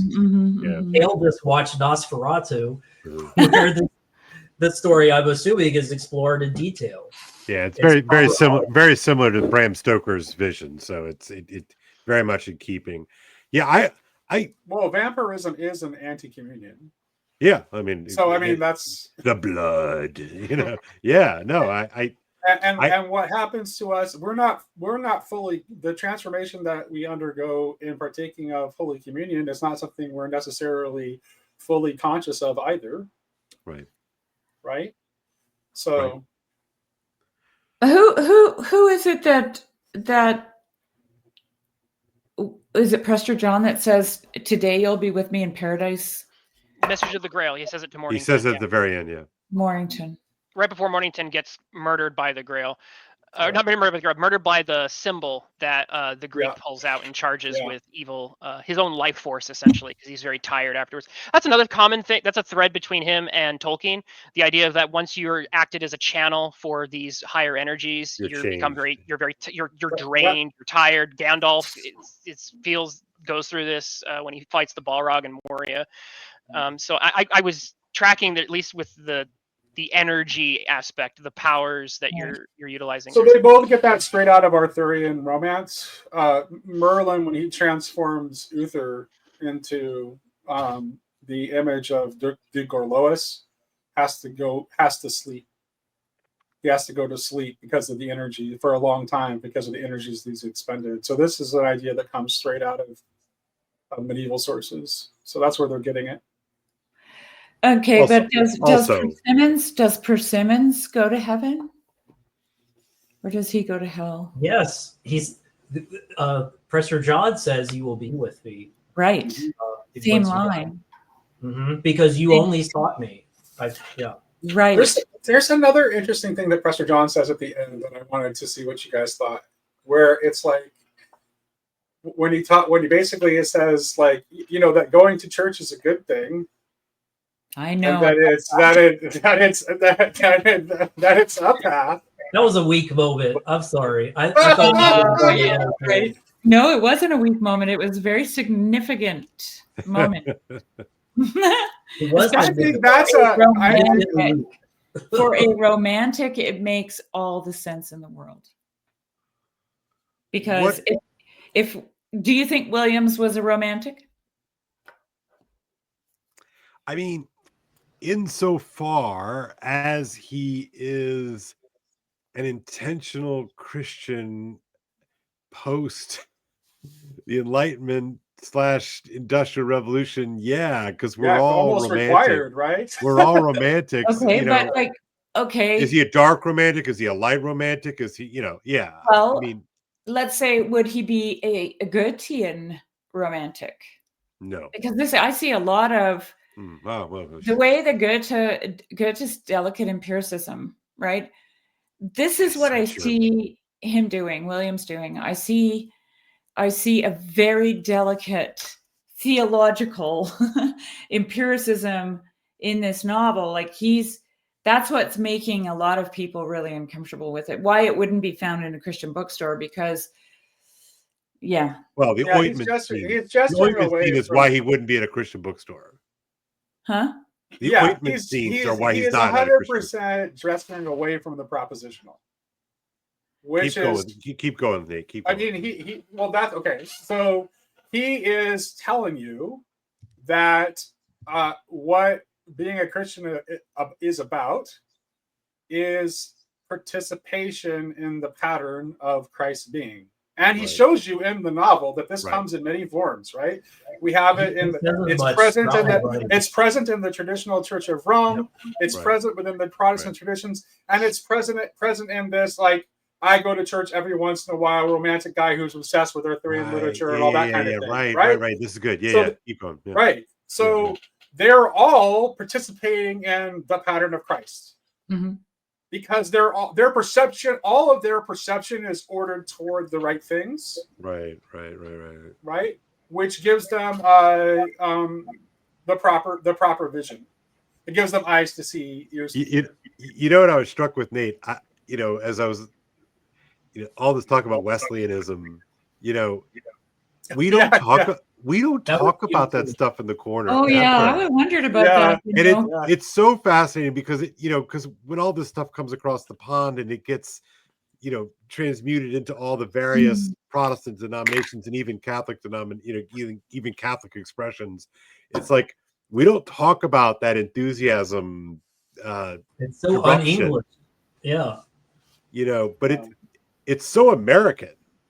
That was an interesting bit too, like the interesting like showing us like this character who like is just like he's dead from the beginning, but then when he gets access to the Bible and then we get access to the thoughts of this really deep access to the thoughts of this character who kind of just seems like he's just there as a plot device. Yeah.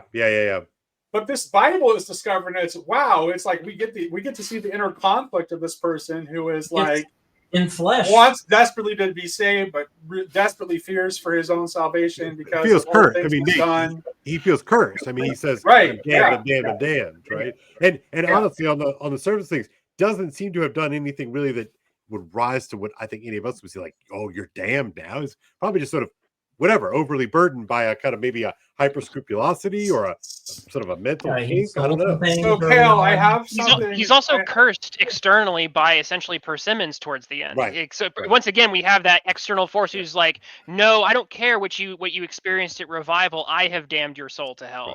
Right. And ultimately, I think that's shown to not be the case. Correct. But at least there's some toying with that is, to me, at least, very horrifying and uncomfortable. There's something, just one little point. There's something again that's just so beautifully British culture can do this so exquisitely, to the extent that I think we have trouble. We're just a little more vulgar in the negative sense with our use of language, but they can play with those kind of situational tragedies where you've got someone like Barbara again, like at the edge of the abyss. And you see all the work that it takes for evil to manifest and to do its dark, right. And then you see the effortlessness in which goodness comes in, and Prester John in that liminal space just sweeps her right off her feet and brings her safely, as if she was never a threat, threatened by that scenario at all. And there's that denouement is just so it's so beautiful. If we didn't have those moments in the middle of the story, this book might be too dangerous to be in any bookstore. Well, no, but here's the thing, Matt. But he nails it though, right? He nails it with both with what's the name of the guy who was murdered, whose body was found at the beginning. I can't remember his name. Oh goodness. Dang it. Yeah. But the notes in his Bible express the exact same kind of scenario as what Barbara is going through after the ointment is applied to her, right? And ultimately, both of their fears are demonstrated to be ungrounded. James Montgomery Pattison is the guy. Yeah. Thank you. Yeah. Mm-hmm. I was just looking for. There was a conversation between Prester John and Mr. Batesby that really struck a chord with me, but I can't remember why. I'm so happy Batesby got brought up because he's out of all the perspectives that are shown, his is the one that is, I think, we're supposed to roll our eyes at the most, and yet Williams also gives him his own trinity to work in that works for good, between Prester John, Batesby, and the inspector. And so the coming of them is actually what sets in motion the finding of the and doesn't the whole thing end with Batesby? Yep. Mm-hmm. Exactly. Yeah. Yep. But at the same time, as much as we're supposed to kind of roll our eyes, I think some of his more I guess liberal interpretations of things, it doesn't always. He's another perspective on spirituality and psychospirituality. So again, it's just this whole buffet. Take your pick of different approaches. And he doesn't just portray Batesby as being 100% wrong. I'd say that I think there's chunks of it where you're like, okay, you're supposed to roll your eyes at that particular point. But Batesby is also like a very, I think, genuine person who wants to help people. And he's got a very practical kind of mindset towards things. And that's not... I don't think Williams wants us to see him as just wrong. It's still an endearing comedic presentation. Well, it seems to me that none of the characters are perfectly evil or perfectly good, right? And one thing that I think one of the things that I would think one of the things that makes me wish this work would get studied more in academic and literary circles is how often, like I said, spirituality just becomes just a one or two note thing. There's like, good Christian is your coexist Christian, bad Christian is devout, and that's how I understand religion. And that's like that. Those tropes just reinforce themselves all over literature. And whereas, like I said, Williams is able to just give so many nuances. Good people who are much more sinister and evil, people who are just kind of like in the Barbara, who's just kind of in the middle. Oh yeah, I go to church sometimes, but I'm not particularly devout. Lionel. Right. Yeah. Lionel, who's having like an existential crisis, I really love just the amount of variety that you get to psychological, spiritual archetypes there without just saying this one is kind of dimensions to that. Absolutely. Yeah, he's not picking winners and losers. No. Yeah, very well rounded. Yeah, it's very. That's very. The book itself is plotted very pulpily. Certain other things are very pulpy, but his grasp on character with this wide variety is something. I think it's fair for us to say that the plot is contrived. I mean, it definitely is. And that's okay. What makes it so British. It's just like the Grails here deal with it. It's very Dickensian. Let's get on to the comedy of errors. Yeah. Right. I mean, characters are so there's such a wonderful mix of good and bad. For the longest time, I was reserving judgment on the Archdeacon. I just never knew when Williams was going to flip the character right off the page for me. Like, I kept thinking, oh, he's great, he's good, he's, but what's going to, I just had to keep holding on to my judgment till the end. And it happened the way I wanted. The North American turn where you're looking for that fall from grace, maybe, or something. Well, no, it's not so much that, but like he does the same thing with Gregory Persimmons, like sometimes he's just so obnoxious and other times he's so caring and every little detail, like with Adrian, for example, right? And anyway, it was just like Logan was saying, he's not making these people flat and one-dimensional, right? You know what's interesting? That is one of the interesting things about Gregory is that like he's a Satanist, right? And he's like conducting all these dark rituals, but he's very concerned with conventional morality. Yeah, he calls on the Duke with the note, and as the Duke reads the note, he has the courtesy to turn and look out the window. Yeah. You know what I mean? Yeah, like yes. And I'm like, it's a very British, weird. Very British evil. I may be a Satanist, but I am going to honor all of these very civil. And here's your tea, sir.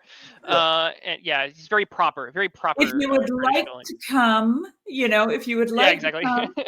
Yeah, would you like to come and sacrifice your soul at 3:00 p.m.? Yeah, tea and crumpets will be provided.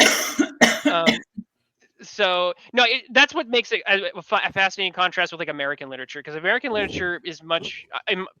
I'm being very broad strokes with it, but especially in the pulpy sense, there's a lot more action, right? And characters who have agency over their actions, right? I am even the names, right? We give our characters names that imply agency to them. And so like Sam, Spade, Conan, like these names that have power, and then they take up their swords, they take up their arms, like our Second Amendment, and then they do battle and win through often very, maybe humanist means, essentially. And the victory here is essentially a martyr tale, which is just this is something that I is fascinating to explore, because I was in a secular environment in grad school, and we were taking a look at some of the martyr tales, one in particular in this Chaucer class that I took, and no one understood the martyr tale. They just said, "Oh wow, this poor woman is just a victim. She just got her agency taken from her, and she was killed. This is such a tragedy." And I went, well, "Do you not see the afterwards and all the people who got saved because of the war in heaven? Essentially, all the people who came to Christ because of she has a martyr's agency." And like it was just did not compute. It was like there was just a missing file not found, and but that's what Williams is channeling here in War in Heaven, because the Duke of North Riding and Mornington, who take up action, we are going to go take our agency, do the American thing, stomp, bold out, break the door down, take the Grail, and that action it's kind of repudiated, essentially. And then the action that gets rewarded by the narrative is, again, the inactive action of completely just giving yourself over to the higher forces that are at work, giving yourself over to God, and then having God work, channel through, and then resolve the situation. Okay, but that is what the Grail is. It's becoming the Grail. Okay, I'm very, very interested if Kale, do you remember anything about the point you were going to make earlier about chivalry? Because I think like that is the point where you got to save chivalry. Talking about chivalry enters the discussion, because from what Logan said, it doesn't sound like Charles Williams approves of chivalry very much, but he's writing a Grail story, and he wrote a huge collection of Arthurian poetry. Yeah. So maybe rather than a repudiation, there's something he's trying to say something complex about it. Do you have any thoughts? That's fair. It's I mean, I think why did the whole mechanism sort of exist, right? That the knight, chivalry exists as a kind of an elaborate mechanism. I mean, ultimately, to preserve the sort of defenseless mystery of the Eucharist, right? So no, right, okay. And so, one of the things that when I do the Gowan story with my students, it's that it presupposes that you're a total badass on the battlefield, right? That just like goes without Yes, saying. that's right. Right? You have to be the biggest, strongest, fastest, best, but you have to be the best not only in terms of like I can bench more, I can kill more, but the how is so significant, right? So our notions of like a fair fight, our notions of an honorable comportment of being, come from that, right? Because what does it do for you to win on the battle but to lose your soul, right? What does it do for you to gain the world but lose your soul, right? These are intimately connected realities that I think are very much part of the mythology of Camelot, very much Yeah. part of the mythology of what Arthur, the golden age that Arthur establishes, is not just a bunch of, a collection of badasses. It's a collection of badasses who are also willing to order everything toward the protection of the innocent and the weak, right? And so, what is more vulnerable, right, than the elevation of the Eucharist? And therefore, what is the most vital thing, right? And so this, the knight and the monk thing, that is people have been kind of talking about the last couple of days. I think is very important here. That the culminating work, right? The opus of the novel is Prester John. This I hate the word celebration here, but the enactment of the Eucharistic sacrifice, in this Right. sort of culminating moment that is also an act of self-immolation, an ascesis, an emptying out, but also share what you were saying earlier about an absorption, right? That all of it is ordered toward this reenactment of the miracle of miracles, or something along those lines. And so, can you have chivalry without the Eucharist? Can or does it even make any sense outside of the context of the Eucharist? Well, is a priest king a monk knight?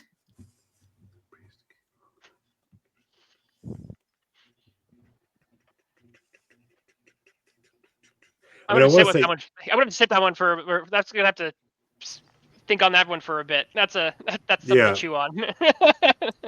Yeah, I would just say, I don't know if you haven't had someone else in mind, but I know my friend Michael has been writing on that a lot. That's kind of what I'm. So Michael is the sophiologist, so he's the best person to write about this because he's not going to make the mistake to think that chivalry is about the elevation of the masculine.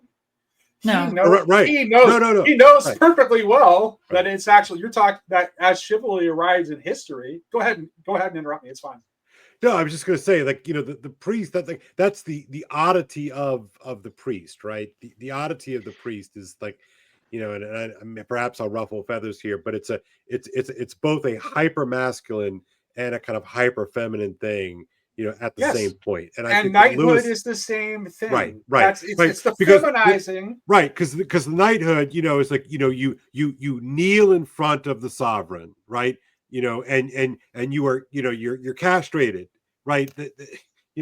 All of the symbolism is orienting and ordering all of us as ultimately feminine to, and you dedicate yourself to the king. service of the lady, so that you can learn to be worthy of that, of that sacrifice. But to bring it back to I think there is a conception that the Duke of North Ridings has. What I really appreciate the experts, you guys who have much more expertise weighing in and adding complexity to conceptions of chivalry.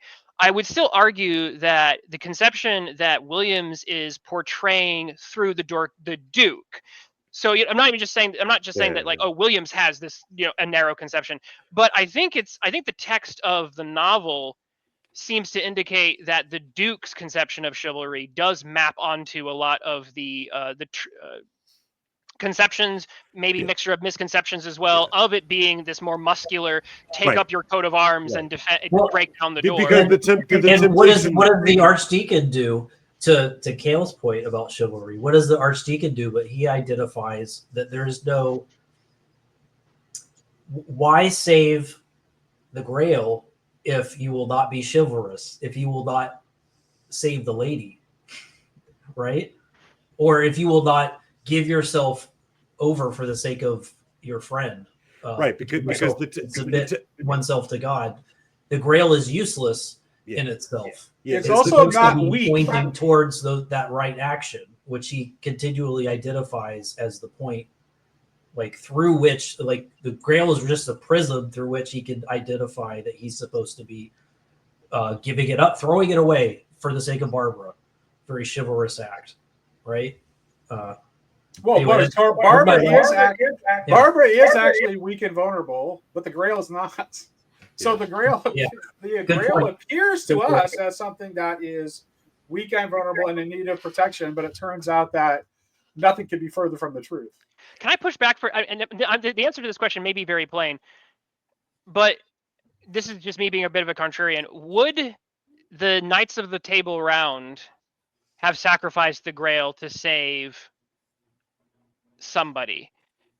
I'm not sure if I might depend on which Grail legend we're looking at, but do we have, and you guys might be discussing essentially a chivalry that goes past even what the Knights of the Round Table had in some of the poems and stories that we have, which is, I think, very fascinating. But I'm wondering how many of those knights would have actually said, no, actually, I think this cup is actually a little more important than one individual woman in this case.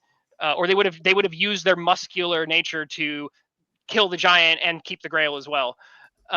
So the move that the Archdeacon does, even if we can say it is more spiritually chivalrous, I do think it would still have a point of departure from even the text that we have that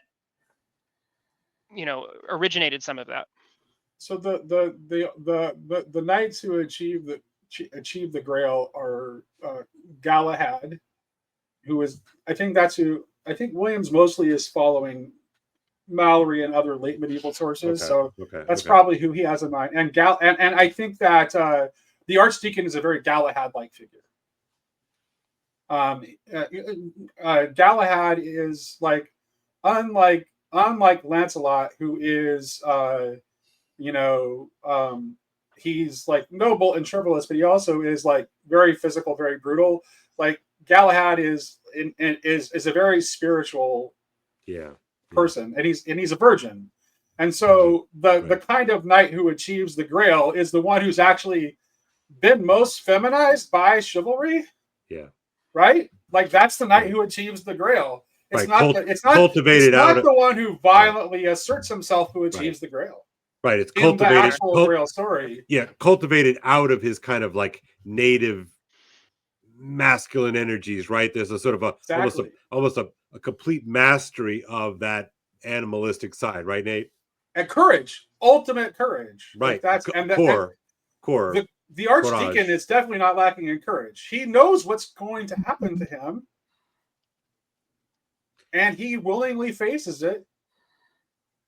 And Nate, I'm pretty sure he knows that, like, from the very beginning. Yep. Very early on, he basically is like, I love that scene where they're like, why aren't you going to the police? Yeah. He's just like, well, I know where it is. There's no need, and I'm not going to press charges, and like this whole thing is ridiculous. I just want to say, and they're like pulling their hair out. They're like, what do you mean? Like, what are you doing? I want to say one thing to clarify for the sake of our listeners who might take when I'm talking about the chivalry being a feminizing force, not taking it the wrong way. I'm not talking about anything related to feminism. Correct. Which I think I agree with my friend Michael, and Michael will tell you this too, that effectively feminism is precisely the opposite of the elevation of the feminine. It is like the obliteration of the feminine in favor of the masculine in totality. Right. So. Right.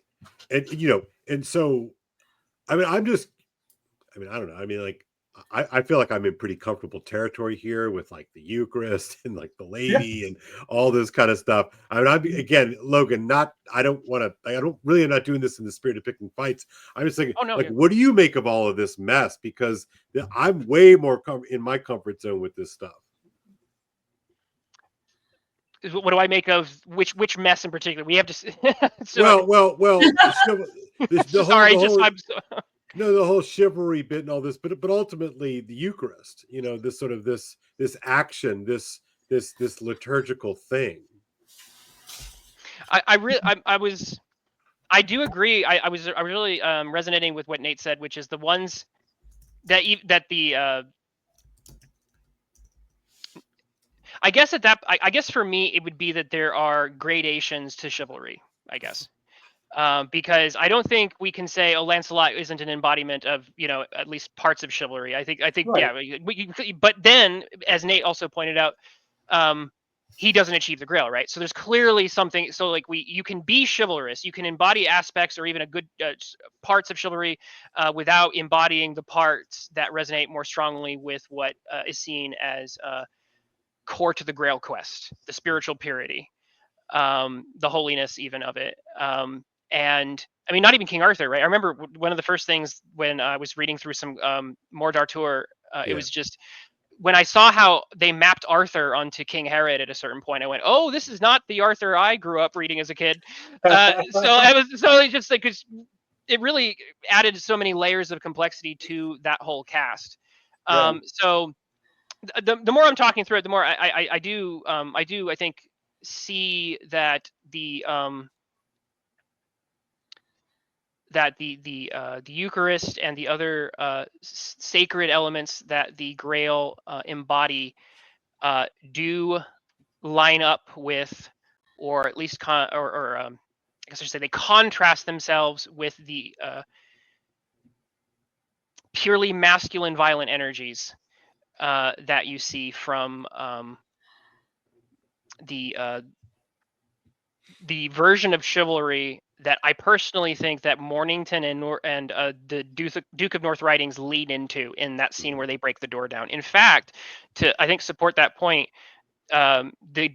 Dimitri says that the only reason why he was able to kill Mornington with his magic symbol is because in the moment when Mornington crosses the lines, he had a feeling. Mornington has a feeling of essentially hatred towards his enemy. Yeah. And so he basically says, I don't think we would have I don't think the energy, the attempt to kill him wouldn't have worked, except that there was a more violent, essentially, surge, which right. The desire to slay the dragon essentially is what dooms Mornington to death in that moment. And if he had entered into it in the spirit of Caleb, what you had mentioned earlier of the, again, I hate to say feminized, but if we're contrasting it into masculine or feminine, or maybe we could say assertive and submissive, perhaps, because you can be we could take the gender away and say assertive or submissive. Well, could we, for me, I'm not I haven't even read the Arthurian tales. Okay. So, but I've heard a lot about it through Nate and others. But the Grail to me it's a receptacle, right? And a cup. And a cup both receives and pours out. So it is both, in a sense. I mean, maybe I'm wrong, but just thinking about it, it is both masculine and feminine, right? No, and that would track. I think Williams is definitely unified, because again, I don't think he's just saying, oh, the whole book you're supposed to be more. I think he leans a little more into the submissive aspect of it, because again, I think that the characters who tend to take more of their own agency on their own terms tend to get, maybe repudiated was too strong of a term, but it doesn't seem that their actions prosper. It seems to lead them more astray. You're not wrong. You're not wrong at all, Logan. Because okay, here's if what your idea of chivalry is that chivalry is all about might for right. He's definitely repudiating that idea. That's chivalry. a conception. I think that's a conception. That There's is a conception an of aspect chivalry. or facet of chivalry, and it's definitely the facet that the Duke of North Ridings and Mornington are utilizing when they take that path. And so the chivalry that you and Kale are discussing, I think, is the one that the Archdeacon. Well, it's not accidentally tied up with it. Okay, so chivalry is not accidentally tied up with an increase of veneration of the Blessed Virgin. Like those things go hand in hand. So what chivalry is really about is taking the warrior, and you're talking about people who were not that many generations ago, Right. were Savages. barbarian tribal warriors. Savages, right? Yeah. Right, and worshiping violent pagan gods. Barely even human. And it's taking that, right, them conform to the image of the Blessed Virgin.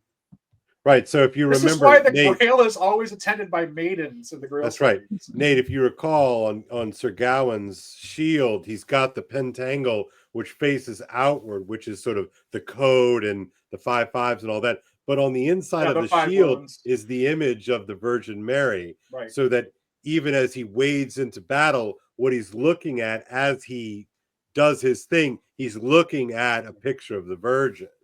Yeah. Right. So it's just you're right. It's inseparable. Well, in the line about Lancelot in Tennyson's poem, "The Lady of Shalott," a red cross knight forever kneeled to a lady in his shield. Right. Yeah. So yeah. I'm gonna have to go now, guys. I just want. I was gonna say I'm gonna have to actually leave it. That's actually a great time. Thank you. That's a good place to that's a good place to wrap it up. Yeah, This was good fun. This was a pleasure, and I'm really glad, Matt, that you asked us to read the book. Yeah. Definitely. I would not have done it without Matt. So I would have not either. Me neither. So, thank you, Matt. Really grateful. This is the most simultaneous views I've ever seen on a stream too. This is For real? crazy. I don't know What if do you we look get? at it. What Like, do it we was get, up to Nate? It was over 450. No Not way. too long That's ago. so cool. That's so cool. All right. So yeah. I love it. Yeah. I love it. All right. Well, this is my first run. This is my first Grail Country run. This is Yeah, I don't know how we haven't talked before. I know, Dale. I know, We I know, have- I know. It's like we have so many overlapping interests. Yeah. We'll have to remedy that. Oh well, we're planning the liberalism talk. Yes, Hopefully that's that'll right, happen that's right. soon. Yeah, and I am dying to talk to you about TAC because like that's just is too About rich. Thomas Aquinas? Okay. Yeah, we'll- can't wait. Can't wait. Yeah, message me. All right. Talk to you Yeah. later. All right, brother. Y'all All be right. well. God bless Yeah. everybody. Bye, everybody. Right.